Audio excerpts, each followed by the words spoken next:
మనం ప్రకంపనలుగా ఉండాలంటే ఏ విధంగా ఉండాలని పాట పాడుకుంటూ దేవుని స్తుతిద్దాము.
దేవునికి మహిమ కలుగుగాక.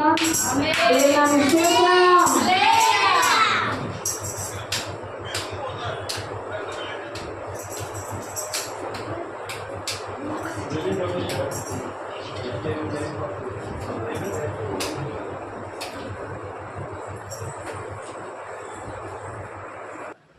మనం ప్రథమ ఫలాలుగా ఉండాలి.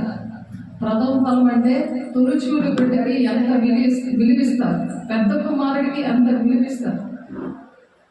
శేఖర్ పెద్ద కుమారుడు కదా, ఇంటికి ఎంతో విలువిస్తారు. అలా చేతులు నిలుపుకొని ఉంటే విలువివ్వరు.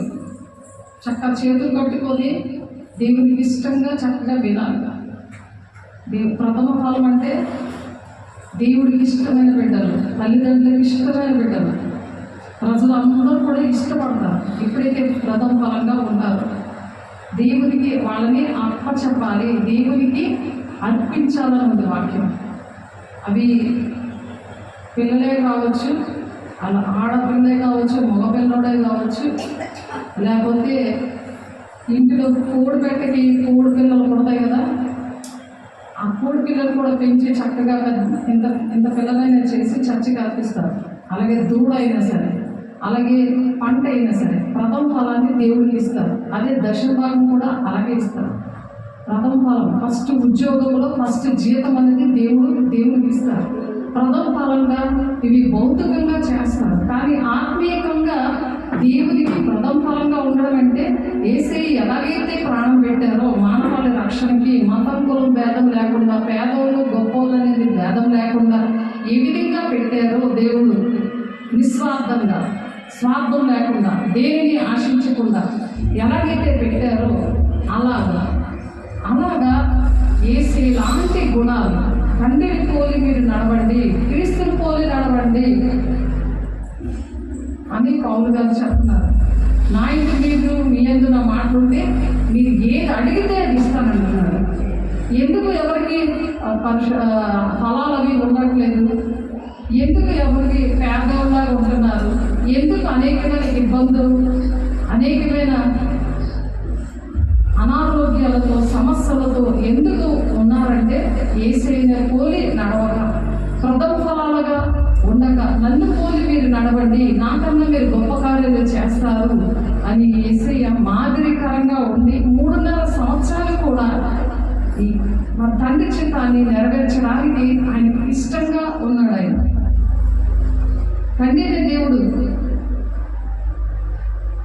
అయిన దేవుడికి కుమారుడు ఎలాగైతే ఇష్టంగా ఉన్నాడో అలాగే మనము కూడా దేవునికి ఇష్టంగా ఉన్నామా లేదా, ప్రథమ ఫలంగా ఉన్నామా లేదా అని ఆలోచించాలి. ఆనాడు ఇశ్రాయేలు ప్రజలు దేవుని మాట వినలేదు.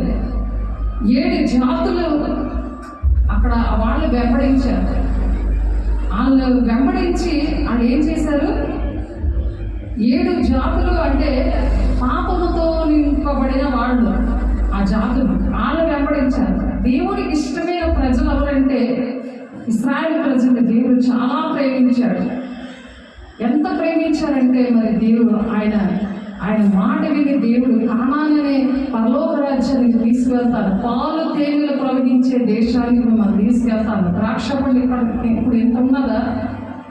కానీ బిందంత ఉంటుంది కానాను దేశంలో, బిందంత ఉంటుంది ఒక ద్రాక్ష పండు. అది పాలు తేనెలు ప్రవహించే దేశం. అలాంటి దేశంలో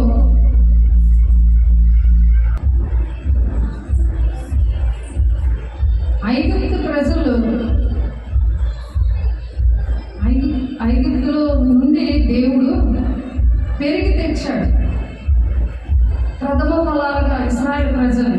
ఆ 7 జాతులు అంటే ఏంటంటే మార్కు 7వ అధ్యాయం 21వ వచనంలో కొన్ని దేవునికి ఇష్టం లేనివి ఉన్నాయి. అక్కడ మార్కు 7వ అధ్యాయం 21లో, అలాగే 2వ తిమోతి 3వ అధ్యాయం 1 నుంచి 4 వచనాల్లో, అలాగే గలతీ 5వ అధ్యాయం 19వ వచనంలో దేవునికి ఇష్టం లేనివి ఉన్నాయి. అటువంటి పరిస్థితులు ఆ 7 జాతుల మధ్యన ఉండబట్టి దేవుడు అక్కడ ఐగుప్తు నుండి దేవుడు మనల్ని పెరిగి తెచ్చాడు, ఇశ్రాయేలు ప్రజలను తీసుకొని వచ్చాడు. ఇప్పటికీ కూడా వాళ్ళు దేవుని మాట మీదుగా దేవుని గాయపరిచిన వారిగానే ఉన్నారు. కాబట్టి మనం చెప్తున్నాము, వాళ్ళని 7 శ్రమ దినాలు అయిన తర్వాత, ఆ శ్రమ దినాల్లో ఎప్పుడైతే అబద్ధ క్రీస్తు వాళ్ళని నానా జాతులు, నానా రాజ్యాల్లో ఉన్న వాళ్ళందరినీ కూడా మరి అందరినీ పోగు చేసుకుని వాళ్ళు సపోర్ట్ తీసుకుంటూ వాళ్ళందరినీ కూడా మరి దండెత్తి వస్తారు మరి ఇశ్రాయేలు ప్రజల మీదకి. అప్పుడు యేసయ్య ఆ సీయోను కొండ మీదకి వస్తాడు. అక్కడ అది 2 ముక్కలు అవుతుంది. ఆ లోయలో వారు దాక్కుని ఉంటారు. అప్పుడు దేవుడు బోరు ఊదినప్పుడు మళ్ళీ వాళ్ళందరూ ఆ ఇశ్రాయేలు ప్రజలు, అవిధేయతలో ఉన్న ప్రజలు మరి ఆ రెప్పపాటి కాలంలో ప్రథమ ఫలంగా ఉన్న వాళ్ళు ఎత్తబడతారు. మరి 7 శ్రమ దినాలలో మరి బాహాటంగా ప్రతి నేత్రాలు చూసే విధంగా, అందరికీ తెలిసే విధంగా ఆయన మరి 2వ రాకడలో ఆయన వచ్చినప్పుడు ఆ రహస్య రాకడలో ఉన్నవాళ్ళు, మరి పెళ్లి మధ్య సంఘము ప్రథమ ఫలాలుగా ఉన్నవాళ్ళు మరి యేసయ్యతో వాళ్ళు భూలోకాన్ని 1000 ఏళ్ల పరిపాలన చేయడానికి మరి ఇశ్రాయేలు ప్రజలు ఆ రోజు ఆ బోర ఊదినప్పుడు బయటకు వచ్చి ఎంతో ఏడుస్తారు. వాళ్ళు చేసిన తప్పులన్నీ, మేమే యేసయ్యని సిలువ వేశాము, మేము యేసయ్యని గాయపరిచాము అని ఆ ఇశ్రాయేలు ప్రజలు ఆ విధంగా రొమ్ము కొట్టుకొని ఏడుస్తూ ఉంటే, అప్పుడు దేవుడి పిల్లలు అని చెప్పి ఆయన చేరదీసి వాళ్ళకి ఎవరైతే ఏడుస్తున్నారో వాళ్ళకి రక్షణ దయచేస్తారు. ఇప్పుడు మనము 7 శ్రమ దినాల్లో లేకుండా మరి ప్రథమ ఫలాలుగా ఉండి రహస్య లేకుండా ఆయన బోర వినబడాలి అంటే మనకి ఈ వాక్యం తెలియాలి. ప్రథమ ఫలములుగా ఉన్నామా లేదా అని చెప్పి గలతీ 5:19లో ఉన్న లక్షణాలు ఏమి ఇవ్వకుండా, అలాగే మార్కు 7:21లో ఉన్న ఆ చెడు లక్షణాలు లేకుండా ఇప్పుడు సరి చేసుకోవడానికి దేవుడు ఆశపడి ఈ మాటలు చెప్తున్నారు. ఇక్కడ యాకోబు 1వ అధ్యాయం 18వ వచనంలో ఆయన తాను సృష్టించిన వాటిలో మనం ప్రథమ ఫలం సత్యవాక్యము వల్ల మనలను తన సంకల్పం ప్రకారము కనెను. సత్యవాక్యంతో మనల్ని కన్నాడు అనమాట. కన్నప్పుడు ఆయనకి ప్రథమ ఫలాలుగా మనం ఉండాలని ఆయన ఆశపడుతున్నాడు. నా ప్రియ సహోదరులారా, మీరు ఈ సంగతి ఎరుగుదురు గనుక ప్రతి మనుషుడు వినుటకు వేగిరపడివాడును, మాటలాడుటకు నిదానించేవాడును, కోపించుడికి నిదానించేవాడునై ఉండవలను. కాబట్టి దీన మనస్సుగా ఉండాలి. ఆ విధంగా కోపం ఉండదు. దీన మనస్సు ఉన్న వాళ్ళలో కోపం ఉండదు. వాళ్ళ హృదయంలో దేవుడు నివసిస్తూ ఉంటాడని యెషయా 57:15 ఉన్నది. కాబట్టి మాటలాడుటకు నిదానించాలి, కోపించుటకు నిదానించువాడనే ఉండవలను. అందుచేత సమస్త కల్మషమును, విర్రవీగుచున్న దుష్టత్వమును మాని లోపల నాటబడిన మీ ఆత్మను రక్షించుటకు శక్తిగల వాక్యమును సాత్వికంగా అంగీకరించాలి. తిరగబాటు చేసే స్వభావం ఉండకూడదు. అంతవరకు సహించుకోవాలి. మరి లోకంలో మనం ఉన్నాం కాబట్టి అంతవరకు సహించుకోవాలి. దేవుని పిల్లలకి శ్రమలు వస్తాయి అని ఉంది వాక్యం. దేవుని పిల్లల్ని లోకం ఇష్టపడదు అని వాక్యం చెప్తుంది. అవన్నీ మనం చెప్తున్నాం. అందుచేత సమస్త కల్మషమును, విర్రవీగుచున్న దుష్టత్వము మాని లోపల నాటబడిన మీ ఆత్మలను రక్షించుటకు శక్తిగల వాక్యము సాత్వికంగా అంగీకరించాలి. ప్రతి ఒక్కరికి కూడా దేవుని ఆత్మలు ఇచ్చారు. ఎప్పుడైతే కోపపడతారో, దేవుని వాక్యాన్ని అంగీకరించారో ఆయన దుఃఖపడి వాళ్ళలో నుంచి వెళ్ళిపోతారు. అప్పుడు వాక్యం వాళ్ళకి గుర్తుండదు. ఆ వాక్యమైన దేవుడు మరి రోమా 8:14 ఉంటుంది. పరిశుద్ధాత్మ దేవుడే వాళ్ళని నడిపిస్తాడు. వాళ్ళే నా పిల్లలు అని చెప్తున్నారు. శరీరానుసారమైన పిల్లలు నా పిల్లలు కాదు, కానీ ఆత్మ సంబంధమైన పిల్లలనే నా పిల్లలు అని ఎంచుతున్నాను అని చెప్తున్నారు. మీరు విను మాత్రమే ఉండి మిమ్మల్ని మీరు మోసపరచుకోకుండా వాక్య ప్రకారము ప్రవర్తించే వారినే ఉండండి. వినేయడమే కాదు, దాని ప్రకారం నేను నడుస్తున్నానా లేదా అని చెప్పి వాక్యం ఎప్పుడూ కూడా అది వింటూ ఉండాలి, నేర్చుకుంటూ ఉండాలి. వాక్యం పట్టుకొని మాత్రమే ప్రార్థన చేయాలి. ఎంతమంది అయితే నా మూలంగా నడిపించబడతారో వాళ్ళే నా కుమారులు, నా కుమార్తెలు అని రోమా 8:14 దేవుడు అక్కడ రాయిపించారు. కాబట్టి మీరు వినివారు మాత్రమే ఉండి మిమ్మల్ని మీరు మోసపరచుకోవద్దు. ప్రతి ఒక్కరు వింటున్నారు కానీ ఏదో ధనం పెట్టుకొని వెళ్ళిపోవడమే కానీ దేవుని పిల్లలను రక్షించే పనిలో ఉండట్లేదు. దేవుని డబ్బులు వాడట్లేదు.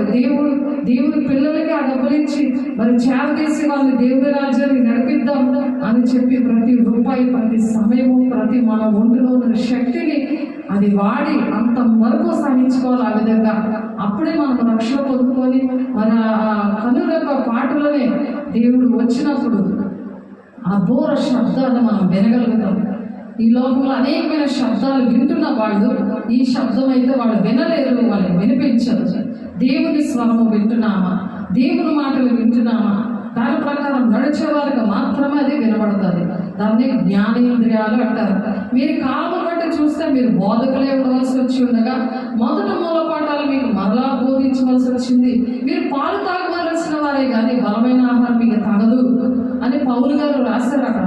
ఎందుకు వాళ్ళకి తగదనంటే జ్ఞానేంద్రియాలు లేవు, అంటే దేవుని చూచే కళ్ళు లేవు, దేవుని స్వామి వినగలిగే చెవులు లేవు, వాక్యం వాడికి అర్థమవుతుంది. ఎంత చక్కగా వాక్యం విడమర్చి చెప్పిన, సాక్ష్యాలతో చెప్పిన, లోతైన అనుభవాలతో చెప్పిన నడిపించు నానావని పాటలో లోతున నన్ను నడిపించు నానావని పాట ఉంది. ఆ పాటలోని లోబడుగా నేర్పించు అని ఉంటుంది.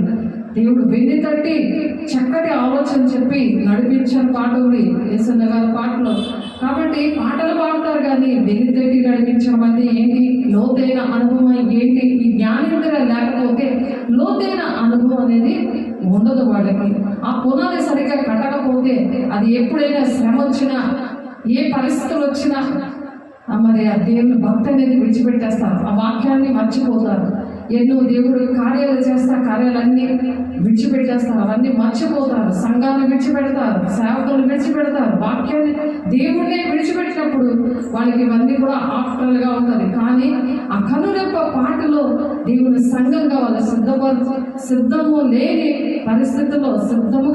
పరిస్థితుల్లో ఉంటారు అని చెప్పి వాక్యం చెప్తుంది. అందుకనే సత్య వాక్యాన్ని సరిగా ఉపదేశించాలి అని చెప్తున్నారు. సరిగా ఉపదేశించకుండా శరీరానుసారంగానే మాట్లాడతారు. నేను మేము పెళ్లికి వెళ్ళాము, పెళ్లిలో శరీరానుసారమైన బోధే అక్కడ వినడమైంది. శరీరానుసారమైన బోధే. పెళ్లి కుమార్తెని సంఘంగా పోల్చాడు దేవుడు. పెళ్లి కుమార్తె సంఘము ఎలా సిద్ధపడాలో, పెళ్లికి ఎంత ఖర్చు పెట్టి ఒక ట్రిప్కి 5,000 అవుతుంది పెళ్లి కూతురిని తయారు చేయాలంటే, 10,000 అవుతుంది పెళ్లి కూతురిని తయారు చేయడానికి, పెళ్లి కొడుకుని తయారు చేయడానికి. పార్లర్కి తీసుకెళ్ళి చక్కగా పెళ్లి కుమార్తెలో తయారు చేస్తారు. ఆ డబ్బులు రావు. ఆ పెళ్లి కుమార్తె గెటప్ కూడా ఏసీలో ఉండి శుభ్రంగా అది ఆ లోషన్స్ అవన్నీ వాడిని మంట వచ్చేసింది ఆ ఫేస్ అంతా కూడా. ఇద్దరికి పెళ్లి కొడుకు, పెళ్లి కూతురికి, పెళ్లి కూతురు తల్లి కూడా వేసుకుంది. అది ఎంత దారుణం! అది దేవుడిలో ఉన్నప్పుడు అసలు అలాంటివి అవసరం లేదు. దేవుని కాపుదల అనేది ఉంటుంది. అది పెళ్లి కుమార్తె సంఘము మరి పెళ్లి కుమార్తె కోసం అంత కష్టపడినప్పుడు, అన్ని డబ్బులు ఖర్చు పెడుతున్నప్పుడు మరి దేవుని కోసం ఏమీ ఖర్చు పెట్టలేని పరిస్థితి. ఎందుకు? అక్కడ వాక్యం చెప్పిన వాళ్ళు, పిలిచిన వాళ్ళు ఎలా ఉన్నారంటే శరీరానుసారంగా బాధ చేస్తారు. కానీ పెళ్లి కుమార్తె సంఘం గురించి, నువ్వు పెళ్లి కుమార్తె సంఘంగా నువ్వు తయారవ్వాలి. ఇది ఈ రోజు ఉంటుంది. 1 గంట అయ్యాక నీకు మంట వచ్చింది కదా, అలాగే నీ జీవితం కదా మండేటట్టే శోధనలోని వేదంలో ఉండి అలా నరకానికి నడిపిస్తుంది. కానీ ఈ గంటపు కాకుండా సంఘము, పెళ్లి కుమార్తె సంఘంగా, వధువు సంఘముగా మీరు సిద్ధపడాలి అని చెప్పి అక్కడ ఉన్న ప్రజలకి వాక్యం చెప్తే, అక్కడ మరి పెళ్లి కూతురు తల్లి తరపు వాళ్ళందరూ కూడా హిందువులు, పెళ్లి కుమారుడు తండ్రి తరపు వాళ్ళందరూ దేవుని బిడ్డలే కానీ నామకార్థమైన బిడ్డలు. మరి వాళ్ళు రక్షించబడతారు కదా. అప్పటికీ నేను చెప్పాను, మంచి స్పిరిచువల్గా ఉన్న మెసేజ్ చెప్తున్నా వాళ్ళని పిలు అని చెప్తే ఆ పెళ్లి కొడుకు తండ్రి, పెళ్లి కూతురు తండ్రి ఇద్దరు కూడా వినలేదు. కానీ నేను చాలా దుఃఖం నాకే కలిగిందంటే, నేను 1 నిమిషం కూడా ఉండలేకపోయాను. వాళ్ళ బంధువులే కానీ నేను ఉండలేకపోయాను, ఇంటిలోనూ ఉండలేకపోయాను. అక్కడ వాక్యం కూడా ఎంతో బాధ కలిగింది.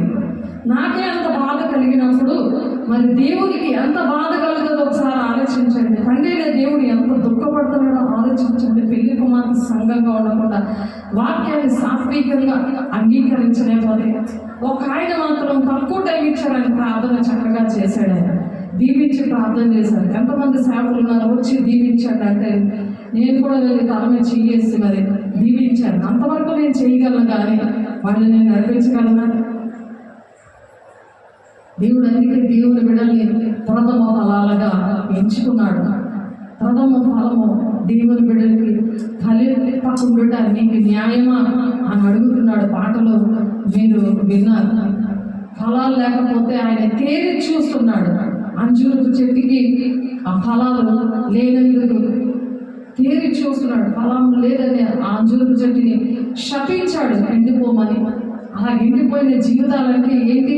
ఇహలోకమైనవన్నీ సంపాదించుకుంటారు కానీ అవేమీ రావు. పరలోక సంబంధమైన మీ దగ్గర ఒకటైనా ఉందా?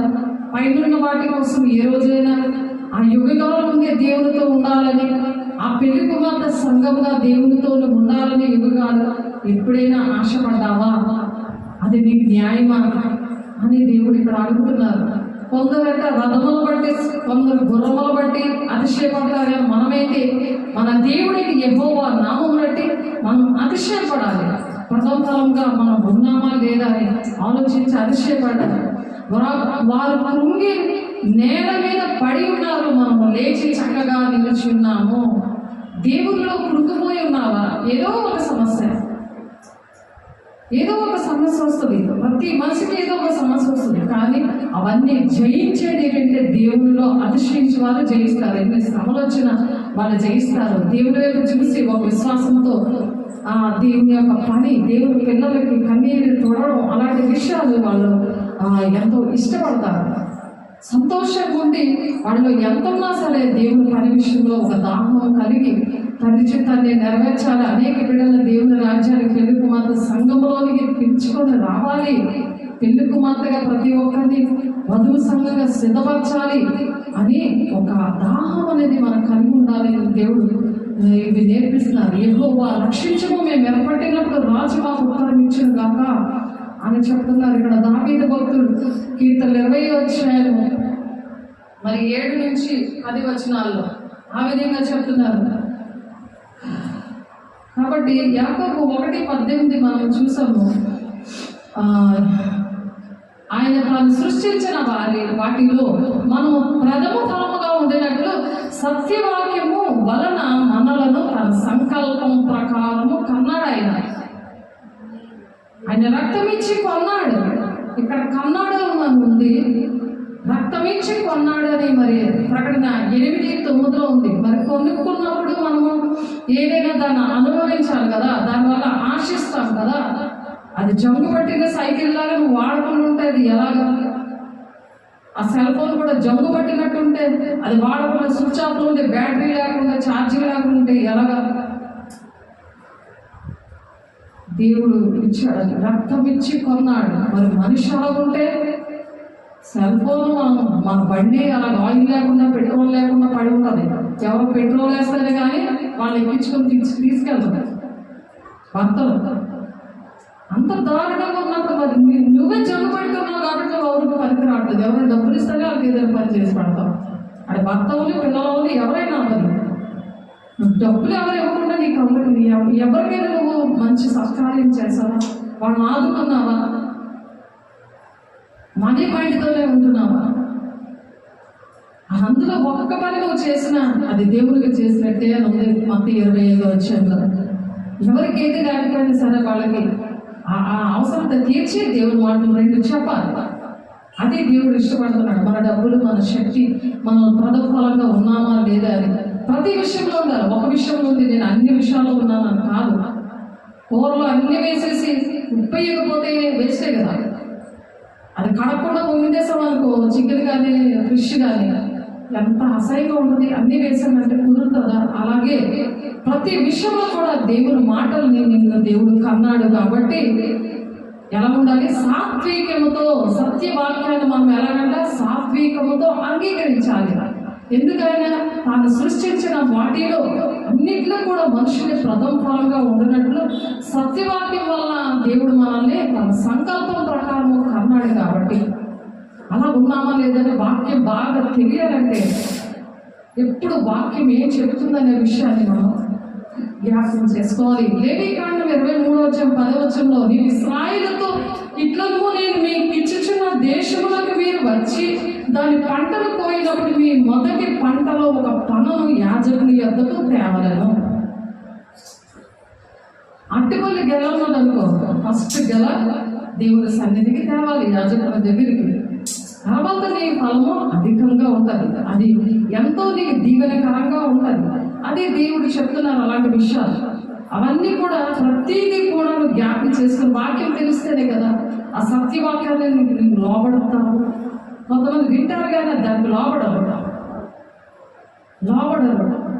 ఆ లోబడలే ప్రజలకు శ్రమ ఉంది. వాక్యం సీయోనులో నిర్వచారముగా ఉన్న వారికి శ్రమ. సీయోను అంటే దేవుని సన్నిధిలో ఉంటారు, అన్నీ చక్కగా వింటారు కానీ చర్చికి లేటుగా రావడం. రోజు చర్చి ఉంటే చర్చిలో వచ్చి ప్రార్థన చేసి ఫోన్ చేసి వాళ్ళు ప్రార్థన చేయించుకోవడం అలాంటివి చేయాలి. అనేక మంది దేవుని రాజ్యానికి వచ్చేవాడి ప్రార్థనలు చేయాలి. దేవుని సాక్షిగా నిలబడాలి. ఎంతమంది ఆత్మలు ఎవరు రక్షిస్తే వాళ్ళకే దీవెన, ఎవరు రాదే లెక్క. ఒకళ్ళు రక్షించేసి ఇంకొక దానికి దీవెన రాదు. ఒకరు డబ్బులు ఇస్తే ఎవరికైనా సత్క్రియలు చేస్తే వాళ్ళకే దీవెన వస్తుంది, పక్క వాళ్ళకి రాదు. అది భర్తే కావచ్చు, సంఘంలో కావచ్చు, భార్య కావచ్చు, పిల్లలే కావచ్చు. పిల్లలకైనా ఒక 10 రూపాయలు ఇస్తే రూపాయి దేవుని దగ్గరికి తీసుకురావాలి. దేవుని దగ్గర కన్నీరు కాచి ఇంకొక పిల్లల్ని తీసుకురావాలి.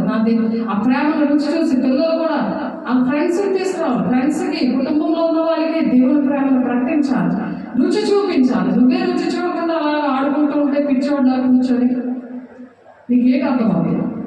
ఇక్కడ కూర్చు కూడా ఆడుకోవచ్చా? కుర్చీలకి వెళ్ళి కూర్చుంటున్నారు ఆడుకుంటుంది. సాతాను దూరి మరి ఆడుకున్న వాళ్ళ ఫ్రెండ్లు ఏంటి రక్షిస్తారు? వాళ్ళ తల్లిదండ్రుల కోసం ఏంటి ప్రార్థన చేస్తారు? తల్లిదండ్రులు మరి తల్లిని హింసిస్తుంటాడు, తండ్రి టైమింగ్ ఇస్తూ ఉంటాడు. ఈ టైంకి వస్తావా చేస్తావా అనేసి మరి ఆ తండ్రి కోసం ప్రార్థన చేయాలని పిచ్చోళ్ళు కాదు, కుర్చీ కింద దూరుతారా? ఆలోచించండి. దేవుడు దుఃఖపడుతున్నాడు కదా, నీకు కొడతాడు, అమ్మకి కొడతాడు. వాళ్ళు సాతాను దూరు. అది మంచిది? అది మీకు ఆలోచించకూడదు. పిల్లల దగ్గర ఎవరు ఏది చేసినా దేవుడు ప్రతిఫలమిస్తారు, ఎవరు దాంతే జీవగ్రంథం ఉంటారు. ఏటేటి చేస్తున్నారు, 139వ కీర్తనలు ఏటి రాసింది, నువ్వు కూర్చోడం లేవడం వేడి చేయడం అన్నీ నేను చూస్తున్నాను అంటాడు ఏసై. మరి ఏసై జీవగ్రంథంలో నీ పేరు రాసి నువ్వే నాటకాలు ఆడుతున్నావు, ఇంట్లో ఏంటి ఆడుతున్నావు, చచ్చికొచ్చి కదా దేవుడు మాటలు లేకుండా నువ్వేం నాటకాలు ఆడుతున్నావు అని దేవుడు చూస్తున్నాడు. కాబట్టి వాక్యం అంత చక్కగా నేర్చుకోవాలి. టైం ఉన్నప్పుడల్లా వాక్యం నేర్చుకోవాలి, అవన్నీ రాసుకొని కంపస్త పెడుతుంటే ఆ వాక్యమైన దేవుడు నీ ఒంట్లోకి వెళ్ళిపోతే ఇంకొకరు పిచ్చోడి టైపులో నువ్వు ఉండవు, వెళ్ళలేనులాగా ఉండవు. టీవీ దగ్గర అలా సొల్లి కాచుకో చూస్తున్నారు. చిన్న పిల్లల దగ్గర నుండి ముసలోళ్ళ వరకు రాత్రి పగలు అదే దాహం. అలా ఉండరు, వాళ్ళకి జ్వరాలు వస్తున్నాయి, మరి చదువు సరిగ్గా రావట్లేదు, స్కూల్కి వెళ్ళలేని పరిస్థితులు, డబ్బులు లేని పరిస్థితులు.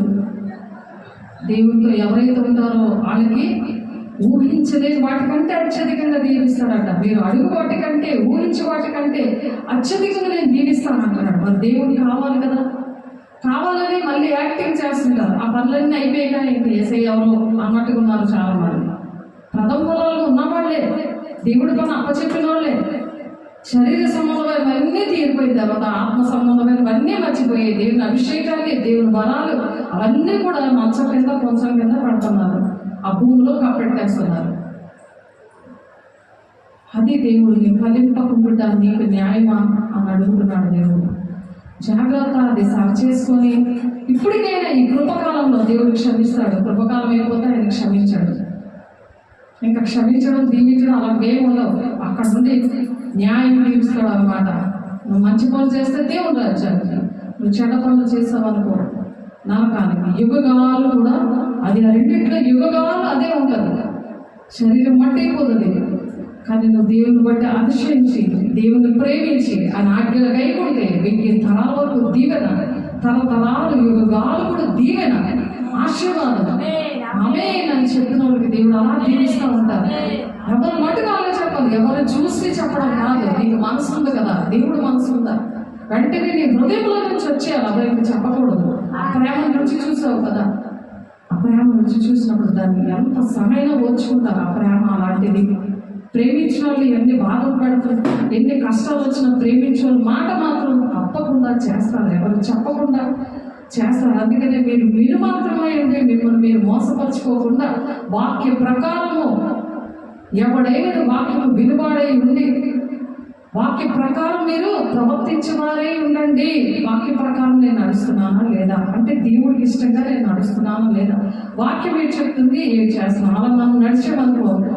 ఎవరైనా ఇలా మోసపుచ్చే ఆత్మలతో మీ శరీరానుసారంగా బోధ చేస్తుంటే, శరీరానుసారంగా మిమ్మల్ని పొగుడుతూ ఉంటే శ్రమ ఉంది అన్నమాట. కాబట్టి వాళ్ళు ఏం చెప్తున్నారు, దేవుని పిల్లల్ని హెచ్చరిస్తారు, గద్దిస్తారు, బుద్ధి చెప్తారు. దేవుని పిల్లలకి కూడా తల్లిదండ్రులు కూడా అలాగే చెప్పాలి. తల్లిదండ్రులకు వాక్యం తెలియకపోతాయి. మరి అటువంటి వాక్యం వెళ్ళినప్పుడు తల్లిదండ్రులు కూడా తెలియదు, చెప్పలేరు. అయితే స్వాతంత్రం ఇచ్చి సంపూర్ణమైన నియమములో తేరి చూచి నిలకడగా ఉండువాడు ఎవడు, వాడు విని మంచివాడు కాక క్రియలు చేయవాడే ఉండి తన క్రియలో ధన్యుడును. వాక్యం మర్చిపోకుండా ఉంటాడు కదా. ఎప్పుడైతే దేవుల్లో ఉంటారో వాళ్ళ వాక్యం మర్చిపోకుండా వాళ్ళు క్రియలు చేస్తూ అలాగా వాళ్ళు దేవుళ్ళోనట వాళ్ళ ధన్యత్వం వాళ్ళకి దక్కుతుందట. అది 24 వచనం, యాకోబు 1వ అధ్యాయము 24, 25 వచనంలో ఉన్నదన్నమాట.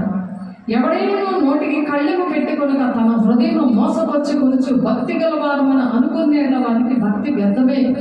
భక్తి చేసేసి అందరికి అన్ని చేసి అన్నీ చేశాను కూడా నోటికి కళ్ళు పెట్టుకోకుండా ఇష్టం వచ్చినట్టు నువ్వు వాగేవనుకో, కోపంతో నువ్వు బూతులాడడం కానీ అబద్ధాలు ఆడడం కానీ గట్టిగా గోండాయిజం చేయడం కానీ నేనే భక్తి పరురాలని భక్తి పరుడను అనుకోని అలా చేసేవనుకో నీ భక్తి వ్యర్థమే. తండ్రి అనే దేవుని ఇక్కడ పవిత్రము నిష్కలంకమైన భక్తి ఏదనగా దిక్కిలేని పిల్లలను విధవరాండ్లను వారి ఇబ్బందుల్లో నువ్వు పరామర్శించడమే. అది ఇహలోక మాలిన్యము తనకంతకుండా తను తాను కాపాడుకుంటూ, ఇహలోక మాలిన్యం అంటకుండా తను తాను కాపాడుకుంటూ నువ్వు ఆ విధంగా అటువంటి వారిని నువ్వు ఇంకా చేర్చుకోవాలి, సంఘంలో చేర్చుకోవాలి. ఆ విధంగా నువ్వు దేవునికి ఇష్టంగా అలాగా ఉండడమే సంపూర్ణమైన వ్యక్తి. తండ్రి అయిన దేవునికి పవిత్రమైనది, నిష్కలంకమైనది భక్తి ఏదంటే దిక్కులేని పిల్లలు, విధవరాంటున్న వారి ఇబ్బందుల్లో పరామర్శిస్తూ ఉండాలి. డబ్బులు ఇచ్చే వాళ్ళ దగ్గరికి వెళ్తారు చాలా మంది, పేదల దగ్గరికి రారు. ఎవరు ఇబ్బందులు ఉన్నారో వాళ్ళ దగ్గరికి వెళ్ళరు. ఎందుకంటే దేవుని అభిషేకం లేక ప్రథమ ఫలాలుగా ఉండలేదు. దేవుని మాట విన్న వాళ్ళకి ప్రథమ ఫలాలుగా, దేవుని బిడ్డలుగా దేవుడు అభిషేకించి ఆ వరాలు ఇచ్చేస్తారు. నాకు అలాగే ఇచ్చారు. ఈ ఏరియాలో నేను పని చేస్తున్నానంటే నాకు ఆ వరాలు ఇవ్వబట్టి నేను ఈ జనగుడిలో పరిచర్య చేయగలుగుతున్నాను. అలాంటి జనగుడి 4-5 పరిచర్లు దేవుడు ఇచ్చారు కాబట్టి అటువంటి పరిచర్య నేను చేయగలిగాను. చేయడానికి దేవుడు అలాగే ఇష్టపూర్వకంగా చేయడానికి దేవుడు సహాయం చేశారు.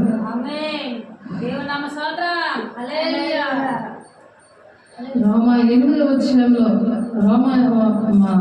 మనం యాకోబు 1వ అధ్యాయం 18వ వచనంలో దేవుడు ప్రథమ ఫలాలుగా మనల్ని ఏ విధంగా పిలుచుకున్నారు అనే విషయాలు మనం నేర్చుకుంటున్నాం.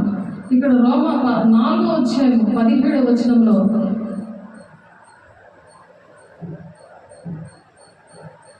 కూడా అటువంటి మాట ఉంది.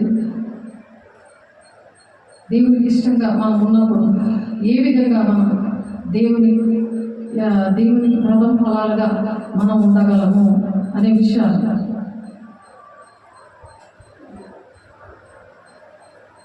శ్రేష్టమైన ప్రతి ఈవి, సంపూర్ణమైన ప్రతి వరమును వారి సంబంధం అనేది జ్యోతిర్మయుడకు తండ్రి యొద్ద నుండి వస్తుందంట.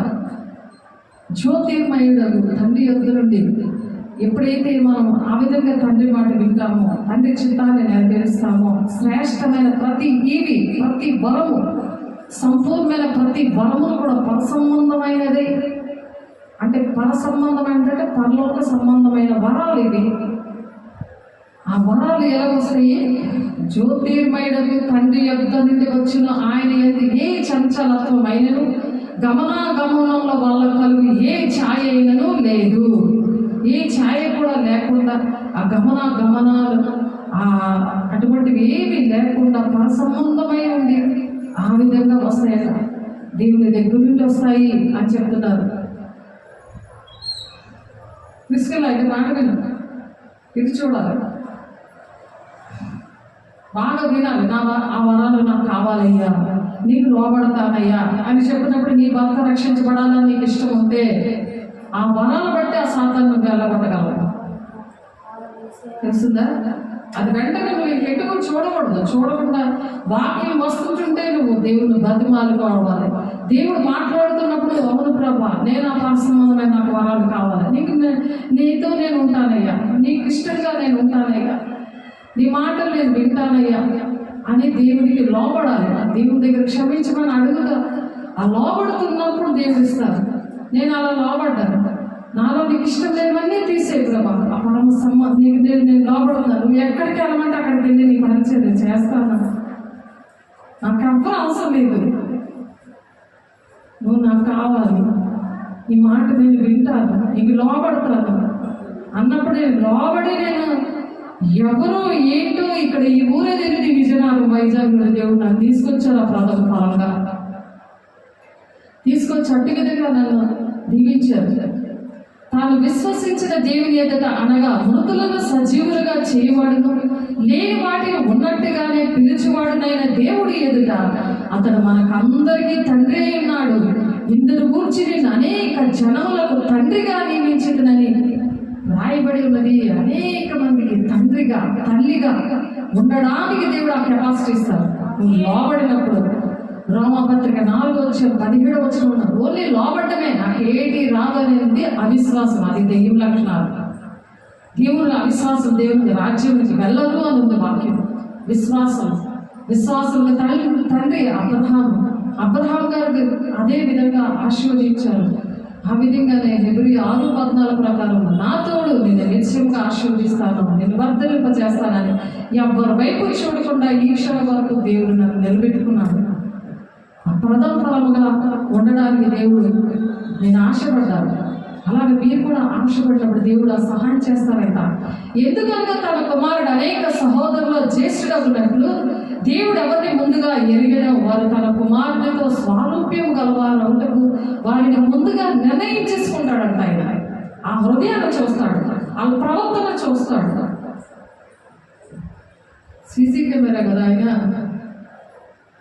నీ సన్నిధిలోని ప్రవర్తన జాగ్రత్త అంటున్నాడు. దేవుని సన్నిధి నీ ఒంట్లో ఉండాలి. ఒంటిలో సన్నిధిలో ఉంది నిజమే, కానీ నీ ఒంట్లో ఉందా లేదా నువ్వు చెక్ చేసుకోవాలి. ఎక్కడికి వెళ్ళినా సరే సన్నిధి నీ ఒంటిలో ఉండాలి. అదే దేహమునికి దీపము కన్నే కనుక నీ కన్ను తేటగా ఉంటే నీ శరీరం అంతా వెలుగుమయమే ఉంటుంది అని వాక్యం. వెలుగుమయంగా ఉంటే దేవుని సన్నిధి ఉన్నప్పుడు దేవుడు ఏంటంటే నిన్ను జ్యేష్ఠుడుగా అంటే ప్రథమ ఫలముగా పెద్ద కుమార్తెగా, దేవునికి పెద్ద కుమార్తెగా, పెద్ద కుమారుడుగా, రారాజు కుమార్తెగా, రారాజు కుమారుడుగా నేను ఎంచుకోవాలని ఇష్టపడుతున్నాను. నేను చేయలేను, నాకు ఎవరు సపోర్ట్ లేదు అని నువ్వు ఆలోచిస్తుంది ఏంటంటే సాధారణుడు నీకు అటువంటి బోధ చేస్తున్నాడు. నేను చెయ్యలేను అని. ఏసే మటుకు ఏసీ నిలబడ్డారు కదా. ఆయన అలాగే మనకులాగే జన్మించారు, మహిమనంతా విడిచిపెట్టి వచ్చారు కదా. తండ్రి అయిన దేవుని అలాగే మొరపెట్టుకున్నాడు ఆయన. అలాగే మనం మొరపెట్టుకోవాలి. మరియు ఎవరిని ముందుగా నిర్ణయించను వారిని పిలిచను, ఎవరిని పిలిచానో వారిని నీతిమంతులుగా తీర్చిదిద్దుతాడట ఆయన. నువ్వు పని చేయకుండా నా తప్పులు క్షమించయ్యా, నా పాపాలు క్షమించయ్యా, నేను ఈ పని చేస్తానని కాదు. దేవానికి లోపడుతున్నానయ్యా, నాలో నుంచి నీకు ఇష్టం లేని తీసివే, నేను ఈ మాట వింటాను, నీ ప్రదోఫలం పోతాను, తండ్రి చిత్తాన్ని నేను నెరవేరుస్తాను, నేను నీ పని చేస్తాను, నన్ను వాడుకలో వేసి అని అడిగాను. నేను నాకు ఎవ్వరూ నేర్పించలేదు. పరిశుద్ధాత్మ దేవుడే ఆ విధంగా సహాయం చేశారు. అలా సహాయం చేసి ఆ విధంగా దేవుడు నడిపించారు. మరి ఎవరిని ముందుగా నిర్ణయించానో వారిని పిలిచాను, ఎవరిని పిలిచానో వారిని నీతిమంతులుగా తీర్చిదిద్దాడంట. అలా పరిశుద్ధాత్మ దేవుడు నన్ను ఆవరించారు. అలా ఆవరించబట్టి ఆయన నడిపించకపోతే ఈరోజు నేను ఎక్కడ ఉందో ఆ బాప్టిస్ట్ సంఘాల్లో చిన్నప్పటి నుండి పెరిగి నాకు ఆ ప్రేమ తెలియదు, దేవుని ప్రేమ తెలియదు, మనుషుల ప్రేమే అనుకున్నాను. మా తల్లి తండ్రి ఉన్నారు, నా అన్నదమ్ములు, నాకు చెల్లెలు, వాళ్ళ మాట వినాలి. సీరియల్లోని వాళ్ళు ఎలా యాక్టింగ్ చేస్తున్నారో అవి నేర్చుకున్నాం అనుకున్నాను. కానీ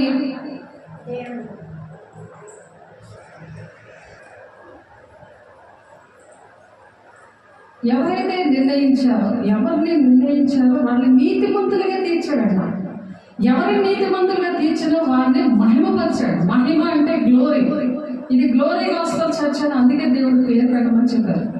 గ్లోరీ అంటే దేవుడు మహిమ అంటే పరిశుద్ధాత్మతో నింపబడిన సంఘం.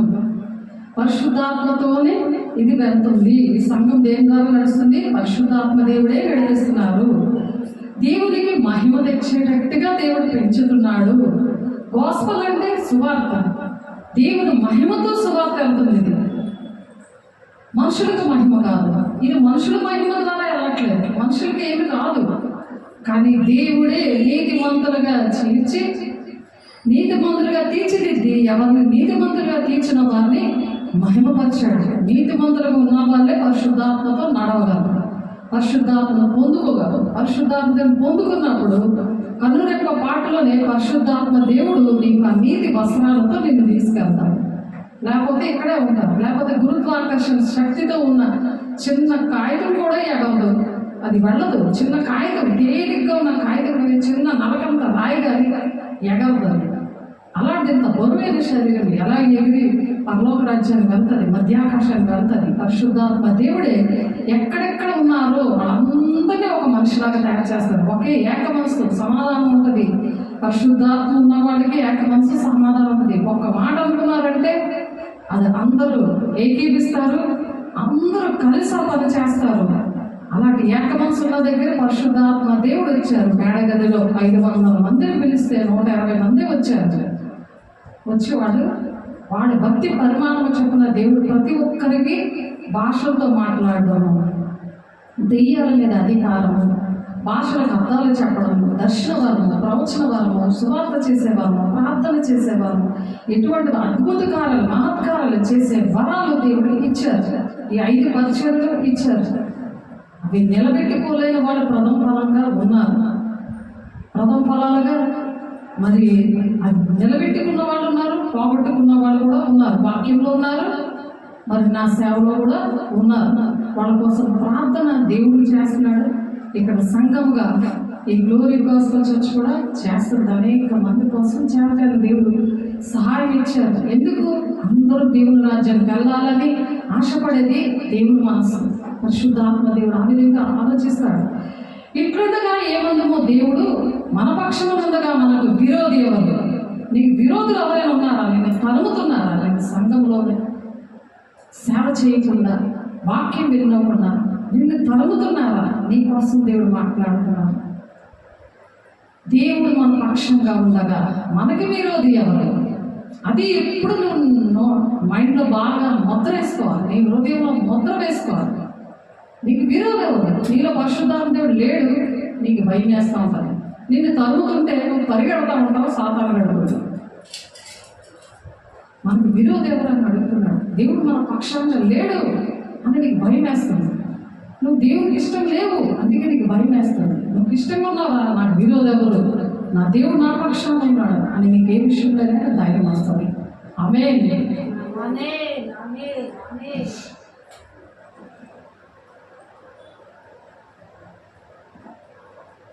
అందుకు మోషేతో ఇలాగ చెప్పుచున్నాడు, ఎవరిని కరుణింతునో వారిని కరుణింతును, ఎవరి ఎడల జాలి చూపుదునో వాని ఎడల జాలి చూపిస్తాను అంటున్నాడు.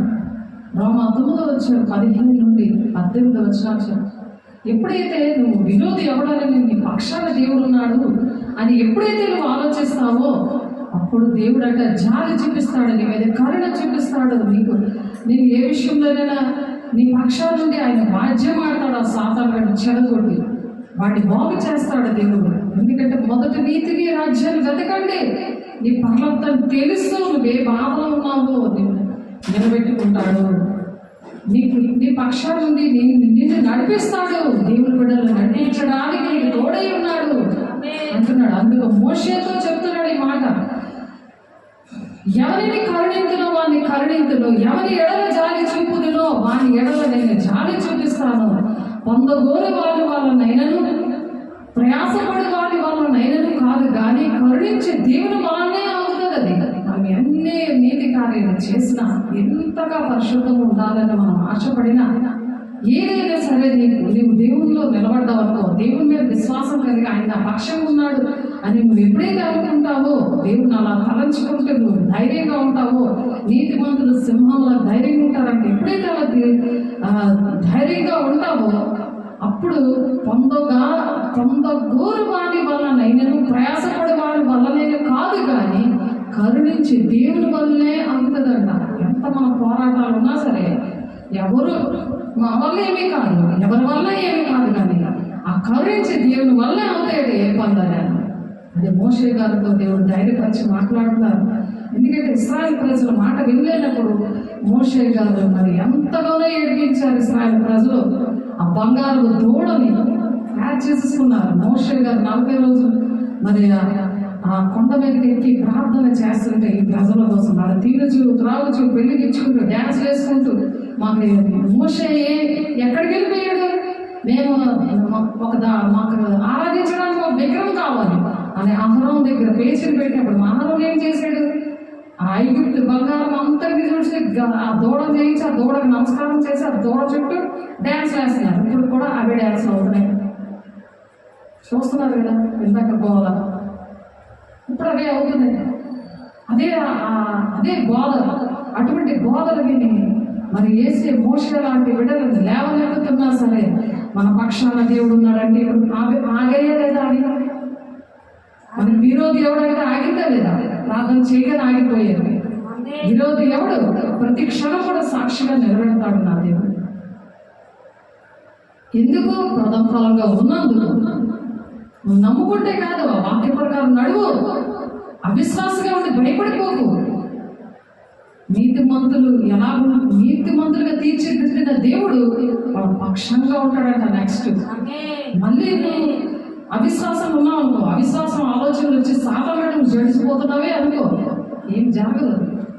కాబట్టి మరియు లేఖనం ఫరోతో ఇలాగ చెప్పాను, నేను నీ యందు నా బలము చూపుటకును నా నామము భూలోకమందంతటా ప్రచురమగుటకును అందు నిమిత్తమే నేను నియమించాలని మోషతో చెప్తున్నాడు.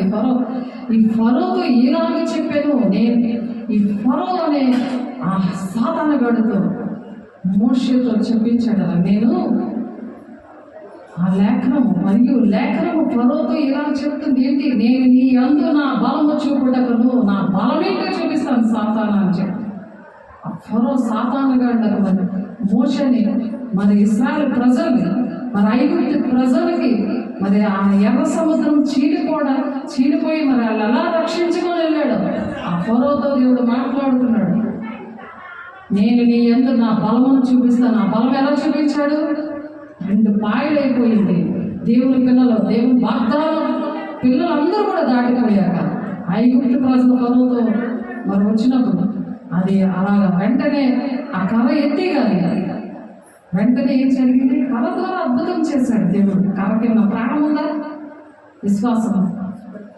విశ్వాసం దేవుడు నీ పక్షాన ఉన్నాడు అన్నప్పుడు మోషే విన్నాడు. నీ పట్ల కూడా ఎర్ర సముద్రాన్ని ముందేమో ఎర్ర సముద్రం ఉంది, వెనకాలైన శత్రువులు ఉన్నారు. ఎలా కాపాడాడు దేవుడు? అది చరిత్రలో ఉంది. ఇప్పటికీ కూడా మరి మ్యూజియంలో పెట్టున్నారు ఆ ఫరో రథాలు. ఇవన్నీ కూడా ఇశ్రాయేలు ప్రజలు ఆ రథాలు, గుర్రాలు అవన్నీ అక్కడ ఉన్న వాళ్ళ ఆస్తి అవన్నీ కూడా సముద్రం లాస్ట్ అడుగున ఉన్నాయి. అవన్నీ మ్యూజియంలో కొంతమంది తీసి పెట్టారు. చరిత్ర ఉంది దీనికి. దేవుడు చేసిన అద్భుత కార్యాలకి చరిత్ర ఉంది. క్రీస్తు సెకండ్ జరిగాయి, క్రీస్తు పూర్వం జరిగాయి, అన్నీ కూడా ఉన్నాయి. అవి చూడడానికి వెళ్తారు కానీ చూస్తే మంచిదా? చూసి నమ్మవారు ధన్యులు, చూడక నమ్మవారే ధన్యులట. చూసి నమ్మవారు కన్నా చూడక నమ్మవారు ధన్యులట. ఇప్పుడు మన వాక్యం అంటే దేవుడిది కదా, అందుకే మనం నమ్మాలి. చూసి అన్ని డబ్బులు పాటు చేసుకుంటే మన దేవుని పిల్లలకి ఎలా ఖర్చు పెడతారు? భక్తుల్లాగా వెళ్ళిపోయారు అనేది చూస్తూ ఉంటారు. వాక్యాన్ని నమ్మాలి, దేవుడిని నమ్మాలి, దాన్ని విశ్వాసం అవ్వాలి. ఉన్నాయి, అన్ని చరిత్ర ఉంది. దేవునికి చరిత్ర ఉంది. నిజమైన దేవుడు కాబట్టి ఆయనకి చరిత్ర ఉంది. అందుకే క్రీస్తు పూర్వం, క్రీస్తు శకము, ఈ క్యాలెండర్లు ఇవన్నీ కూడా ఉన్నాయి. ఏంటి జరిగాయో, ఏసు ఎక్కడ పుట్టారో, ఎక్కడ చనిపోయారో, ఆయన సమాధితో సహా ఖాళీగా ఉంది.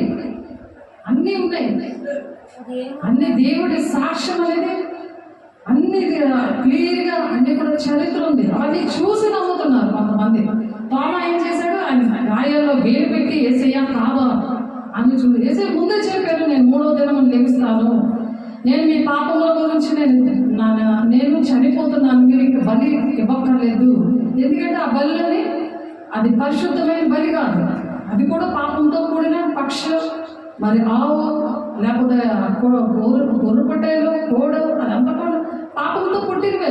కానీ నిష్కలంకంగా అన్న కన్య మరి గర్భముల నుంచి పుట్టిన ఆయన ప్రథమ ఫలముగా, అందుకని పరిశుద్ధంగా ఉన్నాడు. ఆయన పిల్లలుగా మనం కూడా అలా ఉండాలి. తండ్రి చిత్తమేంటో ఈ సత్యవాక్యాన్ని కరెక్ట్గా విని కరెక్ట్గా పాటిస్తున్నానా లేదా అనేది వాక్యం ఎప్పుడు వింటూ ఉండాలి, ఎప్పుడు వింటూ ఉండాలి.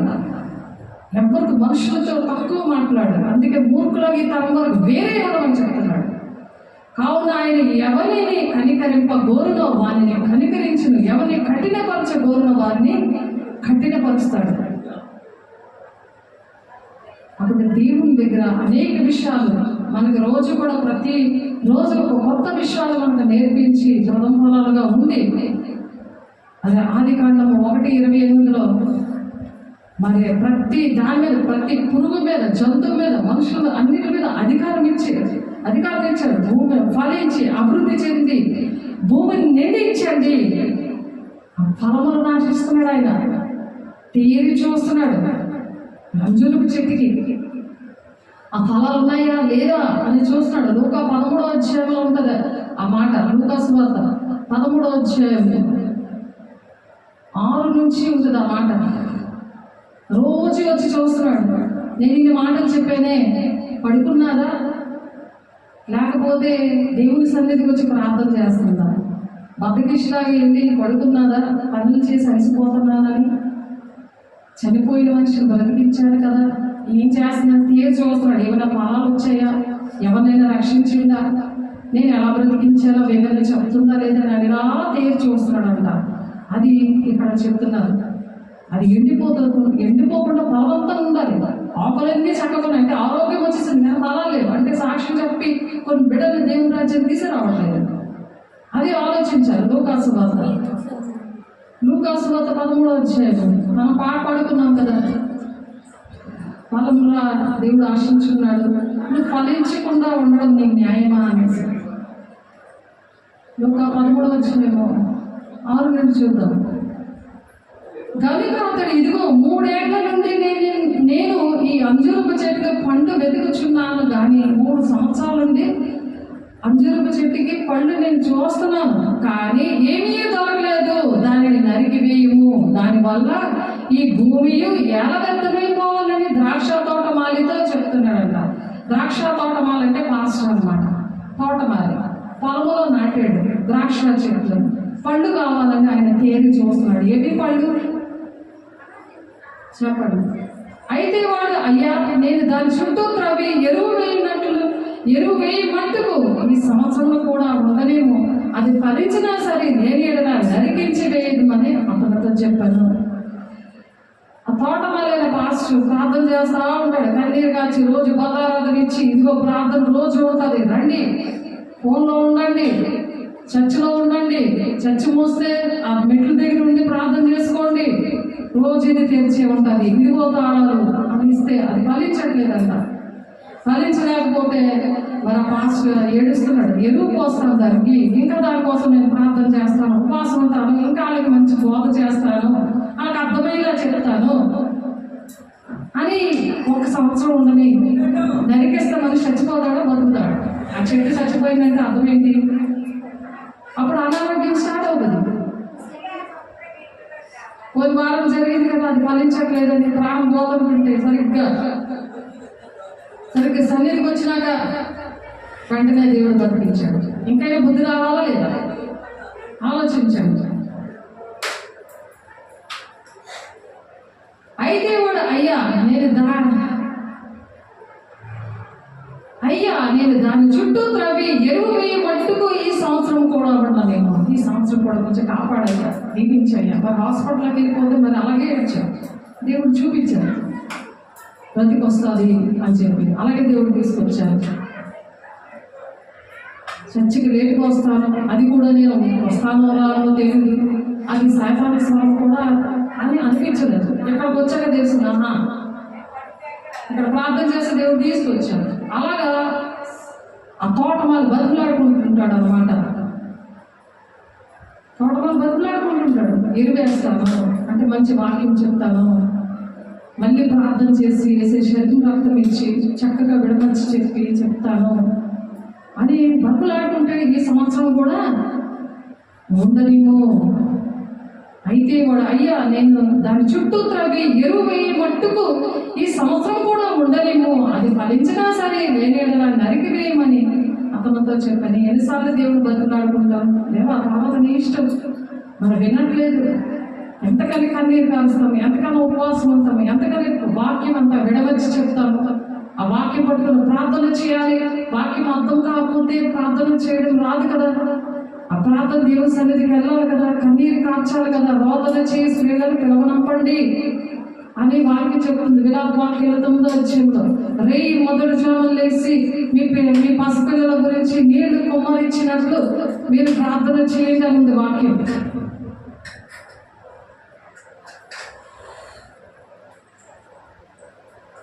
అది ఫలించినా సరే లేని నరికించి వేయమని అతనితో చెప్పాను. విశ్రాంతి దినమున ఆయన ఒక సమాజ మందిరంలో బోధించుచున్నప్పుడు 18 ఏళ్ల నుండి బలహీనపరిచే ఒక దెయ్యం ఉన్నదట. అది బలహీనపరిచే దెయ్యం. దేవుడు ఒక్కొక్క కార్యాలు చేసుకుంటూ వచ్చాడు. అలాగే దేవుడు ప్రథమఫలంగా ఉండి ఆ 18 సంవత్సరాల బలహీనపరిచే దెయ్యాన్ని దేవుడు ఎలాగైతే వెలగొట్టారో ఆ నడుము వంగిపోయి ఉండేది. మా అత్తకి పెళ్ళైన కొత్తలోనే చూపించేవారు, పెళ్ళైన కొత్తలో చూపించారు. ఆ ఇంట్లో ప్రార్థన చేసినప్పుడు ఆ నడుము వంగిపోయి దెయ్యము మరి తర్వాత చక్కగా స్ట్రైట్గా నడిచేది మరి ప్రార్థన చేసినప్పుడు. ఒక స్త్రీ 18 ఏళ్ళ నుంచి కూడా బలహీనపరచు దెయ్యం అనమాట. ఎంత తిన్నా 3 పూట్ల ఆహారము ఒకేసారి అంత ప్లేట్ ఇలాగా కుంభకర్ణులాగా లాగించేసింది కాదు. కానీ ఒంట్లో ఓపుకుండేది కాదు. సన్నగా ఉన్నది ఎండిపోయినట్టు. ఈ ద్రాక్ష చెట్టుని ఎలాగైతే దేవుడు మరి ఫలములు లేవని ఆశపడ్డాడో, మరి అంజూరపు చెట్టుని ఎండిపోమని ఎలా చెప్పించాడో అలా ఎండిపోయినట్టే ఉంటుంది ఆవిడ. తిన్నా సరే ఎందుకు ఆ దెయ్యం తినేస్తూ ఉంటుంది. నడుము ముంచేస్తుంటది. నడుము ముంపుపోయిన పని మనిషి కూడా, నడుము ముంపుపోయిన పని మనిషి 8 గంటల నుంచి రాత్రి 8 గంటల వరకు మొత్తం అన్ని పనులు చేసి పడుతుంది. అలాంటి పని మనిషి ఆవిడ. బెంగాలీ మనిషి ఆవిడ. చూడాలి ముసలిదారులాగా ఉంటుంది, ముసలామే. కానీ వంగిపోయింది దగ్గర అనేసి నేను పెళ్ళైన కొత్తలని 2 రోజులు కూడా ఇంతంతా పని నేను ఆవిడ చూసి అయ్యో ఇవి చేయలేదేమో అనుకో నేను చేసేదాన్ని. నాకు తర్వాత అర్థమైంది, ఆహా ఈ నడుము వంగిపోయిన ఒక దయ్యమో అని. ఎందుకు నేను ప్రథమంగా ఉండబట్టి నాకు అర్థమైంది అన్నమాట. ఆ పని ఆవిడకి సహాయం చేశారు, దేవుడు ప్రార్థన చేశారు. ఆమె నడుము వంగిపోయి ఎంత మాత్రము చక్కగా నిలబడలేక ఉండేను. ఏసావును చూచి రమ్మని పిలిచి, అమ్మ నీ బలహీనత నుండి విడుదల పొంది ఉన్నావని ఆమెతో చెప్పి ఆమె మీద చేతులుంచగానే ఆమె చక్కగా నిలబడి దేవుని మహిమపరిచెను. ఆ విధంగా దేవుడు మనం ప్రథమ ఫలాలుగా ఉంటే, నేను బాప్తిస్మం ఇచ్చిన పిల్లలందరికీ కూడా నాలో ఉన్న వరాలు ఇచ్చాడు దేవుడు. స్వస్థపరిచే వరము, దెయ్యాలను వెళ్ళగొట్టే వరము, దర్శనాలు చూసే వరము, ప్రవచించే వరము, ఇవన్నీ కూడా ఇచ్చాడు. ఈ 4 దిక్కుల్లో కూడా అవన్నీ కావాలని దేవుడిని అడగాలి. దేవుడి పనికి లోబడితే అది చిన్నపిల్లలు కాదు, పెద్దవాళ్ళు కాదు, వాళ్ళందరికీ దేవుడు ఆ విధంగా ఇచ్చారు. ఆ విధంగా ఇచ్చారు. చిన్నపిల్ల చూసింది, చిన్న పూరిలో ఉన్న 3వ క్లాస్ చదువుతున్నది, మెడలో వేసుకున్నాడు. సాతానుగాడు అలా వెళ్ళిపోయాడు. గుండె నొప్పి సాతానుగాడు కడమ్మలో నుంచి. కాబట్టి ప్రథమ ఫలముగా ఉండాలి అనే దేవుడు ఆశపడి దేవుడు చెప్తున్నాడు. ప్రథమ ఫలంగా మనం ఉండాలి అని చెప్పి 1 కొరింథీ 4:15 కూడా అటువంటి మాటలే ఉన్నాయి. ఇందాక మనం చూసాం కదా, యాకోబు 1:1 సాత్వికంగా వాక్యాన్ని అంగీకరిస్తే చాలు ఇవన్నీ వస్తాయి. ఏదో అది ఎవరో ఇచ్చింది కాదు, దేవుడే ఇస్తాడని. దేవుడి వాక్యానికి నువ్వు లోబడాలి. ప్రతి ఒక్క మనిషి కూడా, చిన్న పిల్లలని కాదు, పెద్ద పిల్లలని కాదు, ముసలి వాళ్ళు కాదు, 80 సంవత్సరాలు కాదు, 90 సంవత్సరాలు కాదు, ఎలాంటి మనిషికైనా లోబడే నల్లని వాళ్ళకి శ్రమ అంటున్నాడు. లోబడితే ఇలా ప్రథమ ఫలాలుగా ఉంటారు. అది గమనించుకోవాలని దేవుడు ఇక్కడ ఆశపడి చెప్తున్నారు ఈ మాటను. ఆయన తాను సృష్టించిన వాటిలో మనం ప్రథమ ఫలంగా ఉంటున్నట్లు అందరూ అని చెప్పారా, ఒకళ్ళని చెప్పారా? ఆయన సృష్టించాడు అందరినీ, ఒక్కొక్కళ్ళైనా సృష్టించాడు. ప్రథమ ఫలంగా ఉండాలని సత్యవాక్యం వల్ల మనల్ని తన సంకల్పం ప్రకారం అందరినీ కన్నాడా, ఒకళ్ళనే కన్నాడా? అది ఆలోచించాలి కదా. చేతిలో చెత్తి సూర్యానికి చేతిలోంచి వినిపించట్లేదా సౌండ్, బయటికి పంపించేవాడిని. అందుచేత సంకల్పం ఎప్పుడైతే అది కోపపడకూడదు కానీ పాపము చేయకూడదని చెప్తున్నారు. సూర్యుడు అస్తమించే వరకు మీ కోపము నిలిచి ఉండవలను హెచ్చరించాలి, గద్దించి బుద్ధి చెప్పాలి, కానీ పాపం చేయకూడదు. ఎఫెసీ 4:26 ఉంటుంది. బెత్తం వాడనే తండ్రి తల్లి అయితే ఎవరంటే వాళ్ళు విరోధి అని చెప్తున్నారు. బెత్తం వాడాలి పిల్లలకి, అందుకే బెత్తం వాడాలి. దేవుని సన్నిధిలో నీ ప్రవర్తన జాగ్రత్త అన్నా సరే అర్థం అవట్లేదు. తండ్రి పాపం పిల్లల మీద ఏడుబడి చేస్తాయి. 3-4 తరాల వరకు ఏడుబడి చేయకుండా వాళ్ళని ఆ విధంగా పెంచాలి.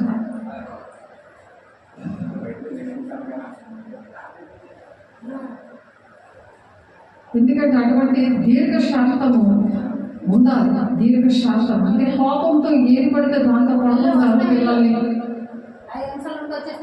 కాబట్టి పరాక్రమశాలి కంటే దీర్ఘశాంతం గలవాడు శ్రేష్ఠుడు. పట్టణము పట్టుకొని వారి కంటే తన మనసును స్వాధీనపరచుకుని వాడు శ్రేష్ఠుడు. ఆలోచించండి.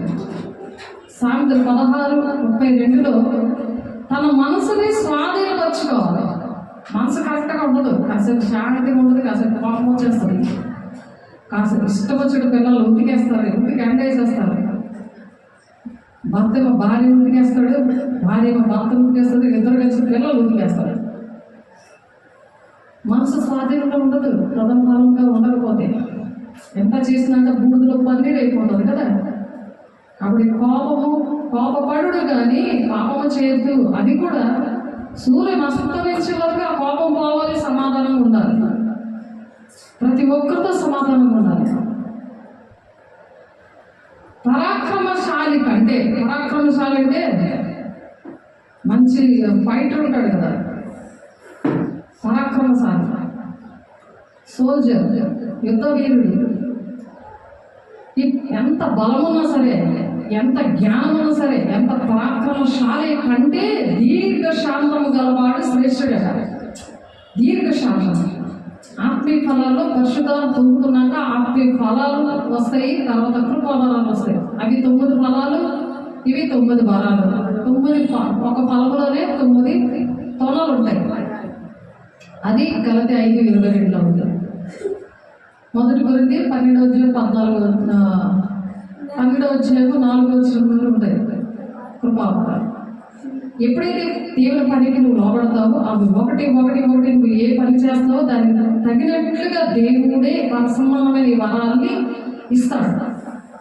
నువ్వు పని చేస్తుంటే దానికి ఆయుధాలు ఇస్తాడు. మామూలు ఆయుధాలు, పరాక్రమశాలిగా ఉండే అన్ని ఆయుధాలు ఉంటాయి. వాళ్ళకంటే వెంటారు ఈ తొన అంటే ప్రథమ ఫలాలకి దేవుడు ప్రథమ ఫలముగా ఎవరైతే దేవుడు ఎంచుకున్నాడో, దేవుని మాట విని పరిశుద్ధాత్మను పొందుకుంటారో, ఎప్పుడు శాంతంగా ఉంటారు, వాళ్ళకి దేవుడు ఫస్ట్ ఆత్మీయ ఫలాలు ఇస్తారు. గలతీ 5:22లో ఉన్న ఆత్మీయ ఫలాలు ఇస్తారు. ఆ ఫలాలులోని ఒక తొన ఏంటంటే దీర్ఘశాంతం అన్నమాట. ఆ దీర్ఘశాంతమే ఇక్కడ దేవుడు ఈ పరాక్రమశాలి కన్నా ఈ దీర్ఘశాంతము గలవాడట. పట్టణము పట్టుకుని వాడి కంటే తన మనసును స్వాధీనపరచుకుని వాడు శ్రేష్ఠుడు. తన మనసును స్వాధీనపరచుకోలేడు ఈ పరాక్రమశాలి, కానీ ఈ దీర్ఘశాంతం గలవాడు ఈ పట్టణం మరి పట్టుకుంటాడు. అంటే పట్టణం మీద ఒక జయం అనుగ్రహిస్తాడు ఈ పరాక్రమశాలి. వాడి కంటేనట తన మనసును స్వాధీనపరచుకున్న వాడే ధన్యుడు అంటున్నారు. ఇప్పుడు పరాక్రమశాలి వాడి మనసును స్వాధీనపరచుకోలేడు, కానీ వాడికంటే పట్టణమంతా స్వాధీనపరచుకుంటే ఏం లాభం? నీ మనసు కరెక్ట్గా లేదే, నీ మనసు కరెక్ట్గా లేదు, దేవునికి ఇష్టంగా లేదు, తండ్రి చిత్తానికి ఇష్టమైన పనులు చేయలేకపోతున్నావు, దేవుని మహిమ కోసం వాళ్ళని పట్టుకోలేకపోతున్నావు.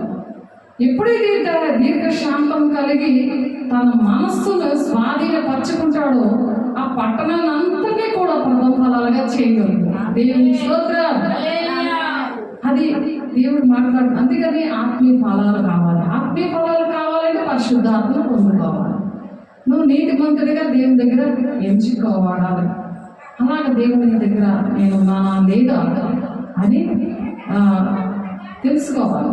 అందుకే కోపపడదు కానీ పాపము చేయకుడి, సూర్యుడు అస్తమించు వరకు మీ కోపము నిలిచి ఉండకూడదు. అదే పగ ద్వేషంతో ఉండకూడదు. ఏ మనుషులైనా సరే. చిన్నపిల్లలు కొడితే అలాగే నాకు మర్చిపోతారు. అలాంటి చిన్నపిల్లల స్వభావమే పరిశుద్ధాత్మ నింపుకున్న వారి స్వభావం. 2 తిమోతేయులు రాసిన పత్రిక 2:24-25 సత్య విషయమైన అనుభవ జ్ఞానము వారికి కలుగుటకే దేవుడు ఒకవేళ ఎదురాడు వారికి మారు మనసు దయచేస్తాడట. ఎప్పుడైతే అలా ఉంటారో, మనకి ఎదురాడుతూ ఉంటారు కదా, మాట వినకుండా తిరగబాటు చేసుకుంటారు, వాళ్ళగట దేవుడు మారు మనసు ఇస్తాడట. పట్టణాన్ని కాపాడడానికి నువ్వు దీర్ఘశాంతం కలిగి ఉన్నావు కదా, ప్రేమిస్తున్నావు కదా, దేవుని దగ్గర ప్రథమ ఫలంగా ఉండాలని ఆశపడుతున్నావు కదా, అందుకు మారు మనసాలకు దయచేస్తాడట. అందువల్ల సాతాను తన ఇష్టము చొప్పున చెరబెట్టిన వీరు వారి ఇరుకులో నుండి, వారి ఊరిలో నుండి తప్పించుకొని మేలుకొనదురేమో అని దేవుడు ఈ మాట చెప్తున్నారు. వాళ్ళు మేలుకుంటారు.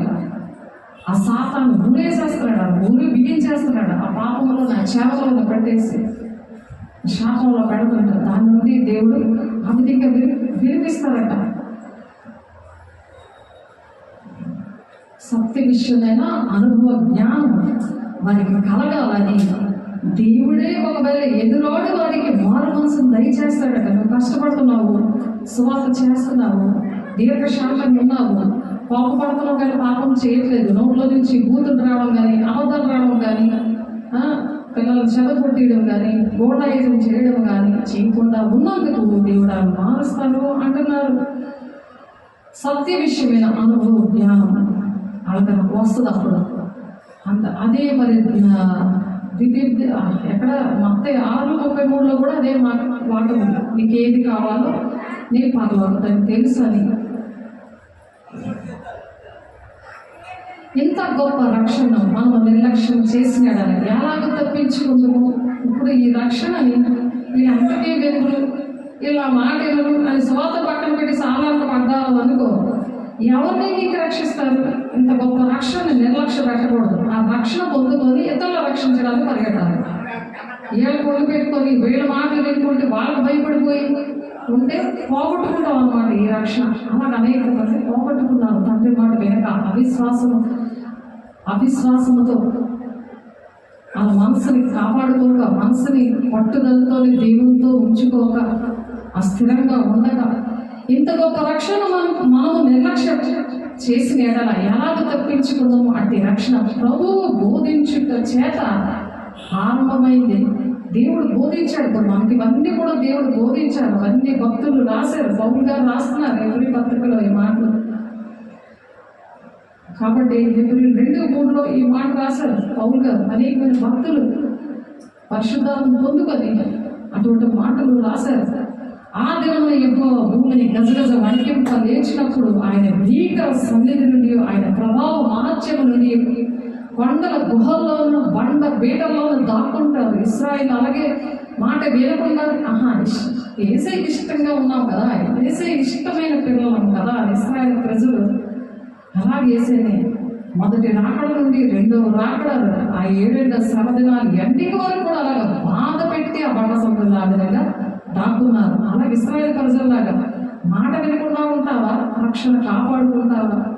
దేవుడు మాట విని కనుక మాటలోనే దేవుని పిలుపు మన సంఘంగా ఉండాలని దేవుడు ఆశపడి చెబుతున్నారు. వినలేని ప్రజలు స్వార్థ చేయకుండా ఏదో ఒప్పుకొని వెళ్ళిపోయి వాక్యం వినేసి దాని ప్రకారం నడకుండా ఉన్న వాళ్ళు కూడా ఇశ్రాయేలు ప్రజల లెక్కలోనే ఇప్పుడు ఉన్నారు. స్వార్థ చేయడం ఇష్టం లేదు, జనాలు ఉన్నవాడు కావాలి, పెద్ద పెద్ద సంఘాలు. ఎందుకంటే చక్కగా పెళ్ళి అవ్వాలి, అన్నీ చేయాలని, అన్నీ అవ్వాలని, చావు పెళ్ళిళ్ళు అన్నీ బాగుండాలి అని, అన్నీ లోక సంబంధమైన అన్నీ చక్కగా ఉండాలి అని. కానీ నిన్న మాత్రం చర్చలో అవ్వలేదు. 1,50,000 పెట్టి అది ఏంటంటే ఆ పెళ్లి చేశారు. అంటే ఆ రోజుకి 1,50,000 ఆ పెళ్ళి అందులో అదే చర్చలో చేస్తే ఎంత దీవెన ఆలోచించారు. అందుకే వాక్యం కరెక్ట్గా రాలేదు. ఆ పెళ్ళి వీడియో తీసిన ఆయన పెళ్లి పసుపు తెచ్చే దగ్గర నుండి పెళ్ళి ఎండికి వరకు 2 లక్షలు. అది చూసి ఎవరైనా రక్షించబడతారా? ఆలోచించండి. ప్రతి రూపాయి దేవుడు ఇచ్చారు కదా, చెప్పండి. సాధారణంగా ఎలా నడిపిస్తాడు? సత్యవాక్యానికి లోబడలేనప్పుడు, ప్రథమఫలంగా లేనప్పుడు, దేవుని నమ్ముకున్నాం కదా అని అనుకుంటారు. కానీ అది ఆశీర్వాదకరంగా ఉంటుంది అంటారా? ఎలా ఉంటుంది ఆలోచించండి.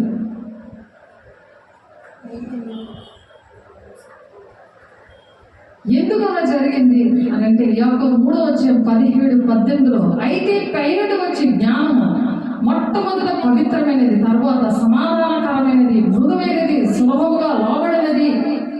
నేను చాలా విధాలుగా ప్రార్థన చేశాను, పర్సనల్గా కూడా చెప్పాను ఈ విషయాలు. ఎందుకంటే మనకు చెప్పే బాధ్యత ఉంది. ఈ రోజు కాకపోతే రేపైనా అర్థమవుతుంది. ఎందుకంటే ఇశ్రాయేలు ప్రజలు ఏ విధంగా లోబడుకున్నారో ఇష్టపడతాం, మనం అందరినీ ఇష్టపడతాం.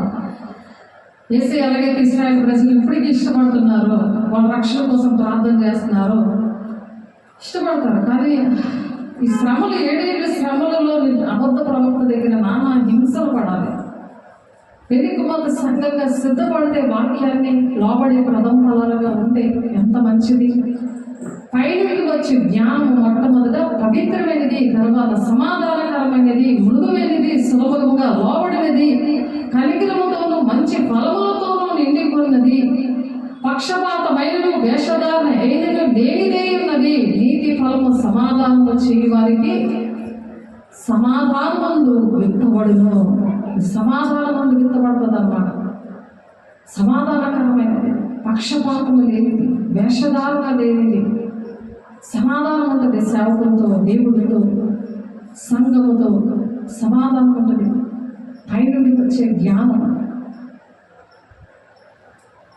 అటువంటి పైనుండి వచ్చే జ్ఞానంతో మనం ఉండాలని దేవుడు ఆశపడుతున్నారు. అందుకే సియోను ఏమంటారు పేతురు, ప్రభా ఎవరి వద్దకు మేము వెళ్తాం, నీవే నిత్య జీవం గలవా, మాటలు గలవాడవని. యోహాన్ గారు 6:68 యోహాను సువార్త 6:68 అని 12 మంది శిష్యులే ఉన్నారు. 70 మంది శిష్యులు కూడా, 70 మంది యేసే శిష్యులు, ఇంకా అనేక మంది శిష్యులు దేవుని మాటలు నచ్చక విడిపోయారు. కాబట్టి దేవుడి మాటలు అనేవి చాలా దేవుని మాటలు ఎలాంటివి, దేవునికి ఇష్టమైన మాటలు అవి. కానీ చాలా మందికి ఎందుకు నచ్చమంటే ప్రథమ ఫలంగా లేరు కాబట్టి ఆ మాటలు నచ్చలేదు. ఆ మాటలు ప్రథమ ఫలంగా లేనందుకు నచ్చలేదు. ఆ దేవుని యెహోవా భూమిని గజగజ వణికింప లేచినప్పుడు ఆయన భీకర సన్నిధి నుండి, ఆయన ప్రభావ మహత్యం నుండి కొండల గుహల్లో, పంట సందుల్లో దాక్కున్నారు. ఇప్పటికి కూడా మరి అనేకమైన రాకడ సూచనలు జరుగుతున్నాయి. ఆడోళ్ళు పెళ్లి చేసుకుంటున్నారు, మగోళ్ళు పెళ్లి చేసుకుంటున్నారు. నిన్న పెళ్లి కుమార్తె తమ్ముడిని నేను అడిగాను. చాలా పెళ్లి విషయాలు చాలా నమ్మకంగా, బాధ్యతతో అన్ని పనులు చేశాడు పెళ్లి కుమార్తె తమ్ముడు. నీకు కూడా దేవుడు చక్కగా భార్యని ఇస్తాడు దేవుడు, నీకు ఎటువంటి భార్య కావాలి అని అంటే చెప్తున్నాడు. ఆడవాళ్ళు పెళ్లి చేసుకుంటున్నారు, మగోళ్ళు పెళ్లి చేసుకున్నారు, ఆడవచ్చు దొరిదేశాలు పెళ్లి చేసుకుంటామని చెప్పాడు. చూడండి ఎంత భయంకరంగా వాక్యంలో ఉంది. ఒక పురుషుడికి 7 భార్యలు ఉంటారు. అంటే 7 ఆడపిల్లలకి ఒక భర్తే ఉంటారట. ముందుకి అలా ఉంటుంది. ఎందుకంటే రాకడ సూచన లేదు, అవిధేయతగా ఉన్నందుకు. అవిధేయత దేవునికి ఇష్టం లేని పరిస్థితులు ఉన్నందుకు. కాబట్టి వాక్యం నేర్చుకుని ఇవన్నీ జరుగుతున్నాయంటే దేవుడు వచ్చేస్తున్నాడు. నాతో ఎవరు రారు, నా డబ్బులు రావు, నా ఇంట్లో వాళ్ళు ఎవరు రావు, నేను సంపాదించి కష్టపడుతుంది వాళ్ళ కోసం కింద మీద పడుతుంది రాదు. ఆ దేవుడి పరిచితం ఏంటి, అది నేను నెరవేర్చాలి, నెరవేర్చినప్పుడే దేవుడి రాజ్యాన్ని వెళ్తాను అనే విషయాలు నేర్చుకోవాలి. దానికి ముందుగా ఉరుములు, మెరుపులు, తుఫాన్లు, భూకంపము, కరువు, మరి అన్నిటి దగ్గర అన్ని ప్రదేశాల్లో కూడా అవుతుంది. ఇప్పుడు ఇస్రాయేల్ ప్రజలతో యుద్ధాలు ఇవన్నీ కూడా ఇప్పుడు జరుగుతున్నాయి. అప్పుడు ఎంత మెలుగు కలిగి ప్రార్థన చేయాలి, ఎంతగా వాక్యం విని దాని ప్రకారం నడవాలి, దేవుడితో మాట్లాడే అనుభవం సంపాదించుకోవాలి, ఎంతగా ఉపవాసం ఉండి దేవుడు పరిశుద్ధంగా ఉండి మరి వాక్యం నేర్చుకుంటే ఆ వాక్య ప్రకారం నడిచి కుటుంబాలని, సంఘాలని దేవుడు తీర్పులో ఎక్కడుతారు కదా, అవన్నీ మనం చేయాలి అటువంటి వాక్యం విని. అందుకే మీరు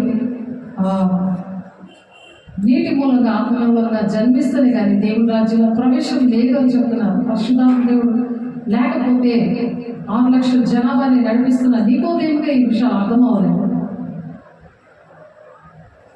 అర్థమవుకే అనేకమంది పెద్ద చర్చలు కావాలి, అందరికీ అనేకమంది జనాలు వెళ్తున్న సంఘాలు కావాలి.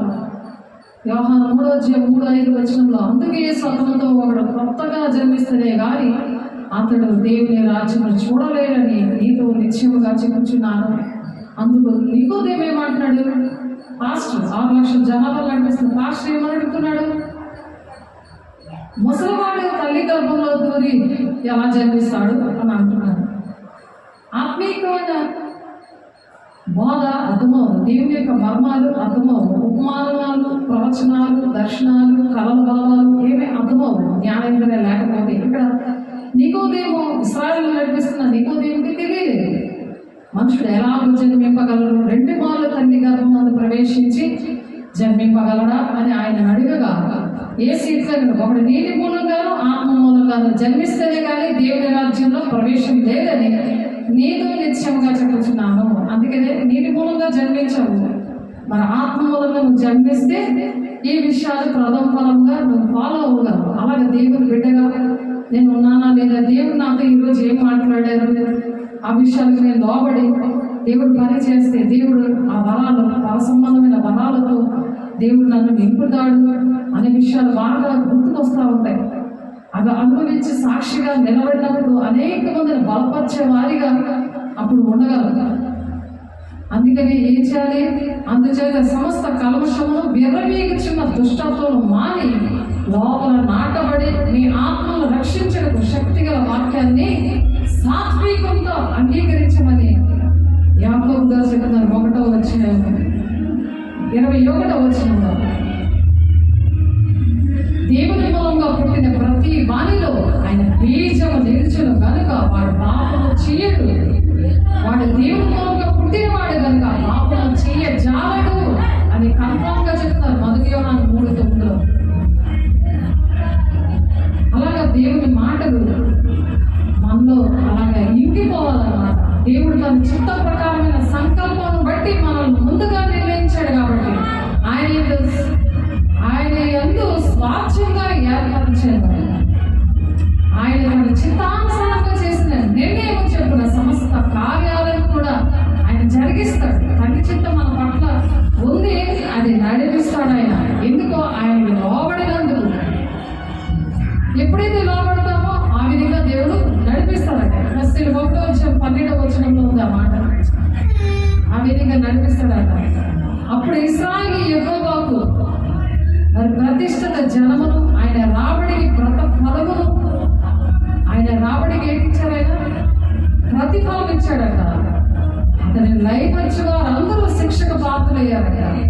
వారికి కీడు సంభవించను. ఇదే యెహోవా వాక్కు అని ఇర్మియా గారు ప్రవచిస్తున్నారు 3వ వచనంలో. అటు విధంగా ఏ విధంగా మనం ఉన్నాం? దేవుని కీడుని మనం అనుభవిస్తున్నామా, ఆయన ఫలాలుగా మనం ఉన్నామా అని ఆలోచించాలి. ప్రభు వల్ల మనం ప్రేమించబడిన సహోదరులారా పిలుస్తున్నాడు. ఎవరైతే లోబడతారో వాళ్ళని 2వ దశలోని పత్రికలో 2:13-14 వచనాలు, 2వ అధ్యాయము 13-14 వచనాలు ప్రభు వల్ల ప్రేమింపబడిన సహోదరులారా, ఆత్మ మిమ్మల్ని పరిశుద్ధ పరచుట వలన మీరు సత్యమును నమ్ముట వలన రక్షణ పొందుటకు దేవుడు ఆది నుండి మిమ్మల్ని ప్రథమ ఫలాలుగా నిర్ణయించుకున్నాడు. ఆది నుండి కూడా నేను చిన్నప్పుడు నేను ఎలాగైతే ఉండేదానో ప్రత్యేకంగా ఆ లక్షణాలన్నీ నాకే ఇప్పుడు అన్నీ కనిపిస్తూ ఉంటాయి. అది నేను ఆశ్చర్యపడ్డాను. దేవుడు నన్ను ఏర్పాటు చేసుకున్నాను చిన్నతనం నుంచి. అది నాకు అర్థమవుతుంది. అప్పుడు అర్థం లేదు. అందరూ నేను తాగిన గ్లాస్ ఎవరు తాగకూడదు, నేను తిన్న ప్లేట్లో ఎవరు తినకూడదు, అలాగా ఉండేది అన్నమాట పరిస్థితి. అలా ఉండేది చిన్నప్పుడని. అది చాలా ఎలాగోళంగా చెప్పుకున్నారు మా ఇంట్లో కూడా. నేను ముందు నడుస్తుంటే నాకన్నా ముందు ఎవరు నడవకూడదు. ఒక నాయకత్వంగా నన్ను ఉంచారు, నాయకురాలుగా. అటువంటి లక్షణాలు దేవుడు చిన్నప్పటి నుండి నేను మనుషులుగా నా దేవుడికి ఎక్కువ రాబడ్డాను. ఎందుకంటే దేవుడు ఏర్పాటు చేసుకున్నాడు. ఆది నుండి మిమ్మల్ని ప్రథమ ఫలముగా ఏర్పరచుకున్నాడు అన్నమాట. కనుక మేము మిమ్మల్ని బట్టి ఎల్లప్పుడూ దేవునికి కృతాస్తుతులు చెల్లింప బద్దులమే అన్నాము. మీరు ఇలాగ రక్షింపబడి మన ప్రభువైన యేసుక్రీస్తు యొక్క మహిమను పొందవల్లని ఆయన మన సువార్త వల్ల మిమ్మల్ని పిలిచాను. ఆ సువార్త వల్ల మిమ్మల్ని దేవుడు పిలిచాడు. సువార్త వల్ల ఏంటి? దేవుడు పిలుస్తున్నాడు. సువార్త వల్ల మనం ఏ విధంగా పిలిచాడు? సువార్త చేయడానికి దేవుడి పని చేయడానికి దేవునికి ఇది శుభవర్తమానం, శుభమైన విషయాలు, శుభమైన విషయాలు, దేవుని రాజ్యాలు వెళ్ళే విషయాలు, అనేకమైన కుటుంబాన్ని బాగు చేసే విషయాలు, దేశాన్ని రక్షించే విషయాలు, అనేక కుటుంబాలు బాగు చేసే విషయాలు. అందుకనే ఆదిమ కాలం నుండి దేవుడు ఎంచుకున్నాడట. దానికి మతం కులం లేదు, అందరినీ ప్రేమించి అందరి కోసం ప్రార్థన చేయాలి, అందరూ ఏ బంధకాలంలో విడిపించాలి, అన్ని కుటుంబాలు ఎవరికి ఏ బాధలో ఉన్నారనేది వాళ్ళని దర్శించాలి, వాళ్ళు ఎటువంటి పరిస్థితులు ఉన్నా దర్శించాలి, స్వార్థం లేకుండా. వాళ్ళ వల్ల మనకి ఏదైనా లాభం కలుగుతుందని ఆలోచించకుండా అటువంటి మనసు అనేది ఆ ప్రథమ ఫలంగా దేవుడు ఏర్పాటు చేసుకున్నాడట. ఆదిమ కాలం నుండి కూడా ఆ విధంగా ఏర్పాటు చేసుకున్న వాళ్ళకి అటువంటి మనసు ఉంటుందట. కాబట్టి ఎల్లప్పుడూ దేవునికి కృతాస్తుతులు చెల్లింపబద్ధమేనామో. దేవుడి దేవా, మమ్మల్ని ఏర్పాటు చేసుకున్నావయ్యా, నీకు స్తుతులయ్యా. మమ్మల్ని ఎప్పుడు నుండో మమ్మల్ని నీ ఆదిలో పెట్టిన ప్రథమ ఫలంగా మమ్మల్ని నిర్ణయించుకున్నావయ్యా. సహోదరుల ఆత్మను పరిశుద్ధపరచడం వలన, మీరు సత్యమును నమ్ముట వలన రక్షణ పొందుటకును దేవుడు ఆది నుండి మిమ్మల్ని మరి ఏర్పాటు చేసుకున్నాడు కనుక మేము మిమ్మల్ని బట్టి ఎల్లప్పుడూ దేవునికి కృతాస్తుతులు చెల్లిస్తున్నామని ఒకరి కోసం ఒకరు ప్రార్థన చేసుకోవాలి. దేవా, మాకు మంచి సంఘాలు ఇచ్చావు, మంచి పిల్లలు ఇచ్చావు, మంచి సేవకులు ఇచ్చావు, నీకు వందనాలయ్యా అని ఆది నుండి కూడా దేవుడు ఏర్పాటు చేసుకున్నాడని మరి 2వ దశలోనికే పత్రికలో 2వ అధ్యాయం 13, 14 వచనాలు ఉంది. ఆ విధంగా ఉన్నప్పుడట మీరు ఎలాగ రక్షించబడ్డారు, ఎలా మీరు రక్షించబడ్డారంటే దేవుడు మమ్మల్ని ఎప్పుడో నిర్ణయించుకున్నాడు. అందుకే మేము ఏ శ్రమలను భరించగలం, ఎవరికైనా మేము నీ మాటలు చెప్పగలం, దేవుడి మాటలు చెప్పగలం. ₹1 ఆశించకుండా మేము చేయడానికి దేవుడు సహాయం చేశారు. దేవుడు మీకు ఇమ్మన్నాడు, మీకు ఈ మాటలు చెప్పమన్నాడు అని చెప్తున్నాను. మీరు ఎలాగ రక్షింపబడి మన ప్రభువైన యేసుక్రీస్తు యొక్క మహిమను పొందవాలని అలాగా చేస్తే ఏదిస్తారట? ఆయన మహిమను అంటే దేవుని అభిషేకాన్ని, దాన్ని గ్లోరీ అంటారు. దేవుని మహిమ, గ్లోరీ గాస్పెల్ చర్చ్ అంటే ఏంటి? దేవుని మహిమను ప్రకటిస్తుంది. అంటే దేవుని గొప్పతనాన్ని, నా గొప్పతనాలు కాదు, మనుషుల గొప్పతనాలు కాదు, దేవుని మహిమను అలాగా వివరించాలని దేవుని యేసుక్రీస్తు యొక్క మహిమను పొందవాలని ఆయన మా సువార్త వలన మమ్మను పిలిచాడు. ఎవరు పిలిచారు మనల్ని?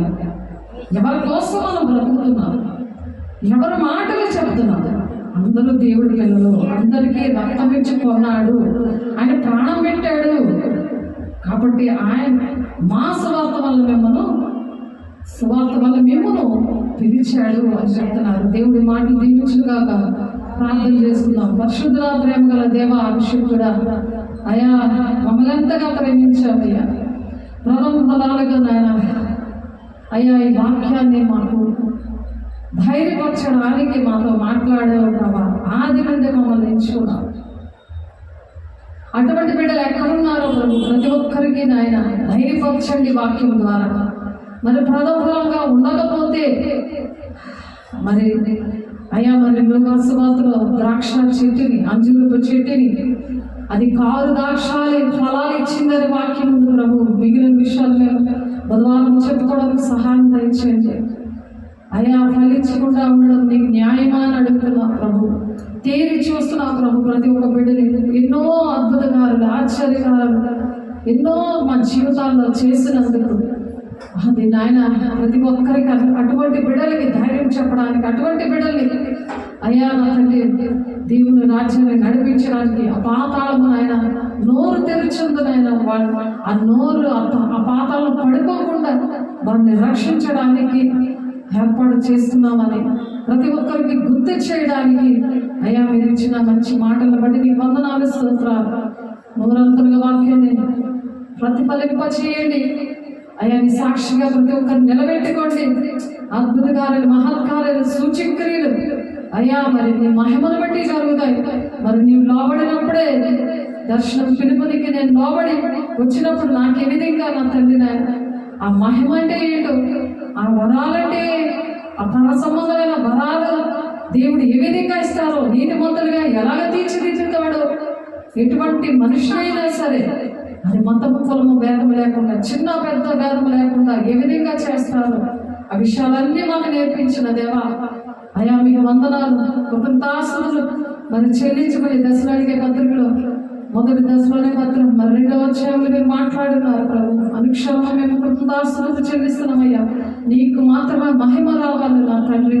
అయ్యా మీరే అధ్యక్షత వహిస్తున్నందుకు, మీరే నడిపిస్తున్నందుకు, ప్రతి ఆటంకాన్ని యేసునామములో రోమ 16 ప్రకారం మా కాళ్ళ కింద మీరు చెదపడుతున్నాను. ప్రతి దుష్ట శక్తుల్ని ప్రభు మీరు లయపరిచి అయా తండ్రి నీ రాజ్యాన్ని వారసుగా మా కుటుంబాలని, సంఘంలో ఉన్న బిడ్డలు, అనేకమైన సంఘముల ప్రభు, సార్వత్రిక సంఘములతో ఆత్మ చెప్పుచున్న మాట చెవిగలవాడు విననుగా అని చెప్తున్నావయ్యా. జ్ఞానేంద్రాన్ని దయచేయండి ప్రతి ఒక్కరికి ప్రభు. అయా వాక్యాన్ని ఆయన అయా సరిగా ఉపదేశించడానికి సేవకులందరినీ దర్శించండి, మాట్లాడండి. అయా ప్రతి ఒక్క బిడ్డల్ని శిష్యులుగా తయారు చేసి మీ రాజ్యాన్ని వారసులుగా ఉండడానికి ఈ భయంకరమైన దినాలు అందరి మీద ఆత్మలు కుమ్మరిస్తానన్నా ప్రభు. మీ ఎవరిని దర్శనాలు చూస్తారు, వృద్ధులు కలలు కంటారు, మీ కుమార్తెలు ప్రవచిస్తారని చెప్తున్నాం ఆయన. అయ్యా అటువంటి దినాల్లో, నోవాహు దినాల్లో ఉన్నాం, రాకడ దినాల్లో ఉన్నాం తండ్రి. అనేక మంది శ్రమ పడుతున్నారయ్యా, అనేక మంది ఇబ్బందులు ఉన్నారు ప్రభు. వాళ్ళందరినీ దర్శించండి, ఓదార్చండి, మీరే మాట్లాడండి, మీరే కృప చూపించండి. సౌలుని పౌలుగా మార్చిన దేవా, ప్రతి ఒక్కరిని కూడా మీరు దర్శించి మాట్లాడి మీరు ఒక్కరే మహిమ ఘనత ప్రభావాలు పొందుకుంటున్నందుకు మీకే వందనాలు స్తోత్రాలు చెల్లిస్తూ యేసే పరిశుద్ధ నామములో బ్రతిమలాడి వేడుకుంటున్నాం తండ్రి. ఆమేన్. తండ్రి యొక్క దీవెన, కుమారుని యొక్క కృప, పరిశుద్ధాత్మని ఇచ్చే సహవాసం సకలలోక పరిశుద్ధులకు మరి దాన్ని వింటున్న ప్రతి ఒక్క వీడకి సదాకాలము తోడే ఇంటికి నడిపించిన కాక. ఆమేన్. God bless you. దేవునికి వందనాలు.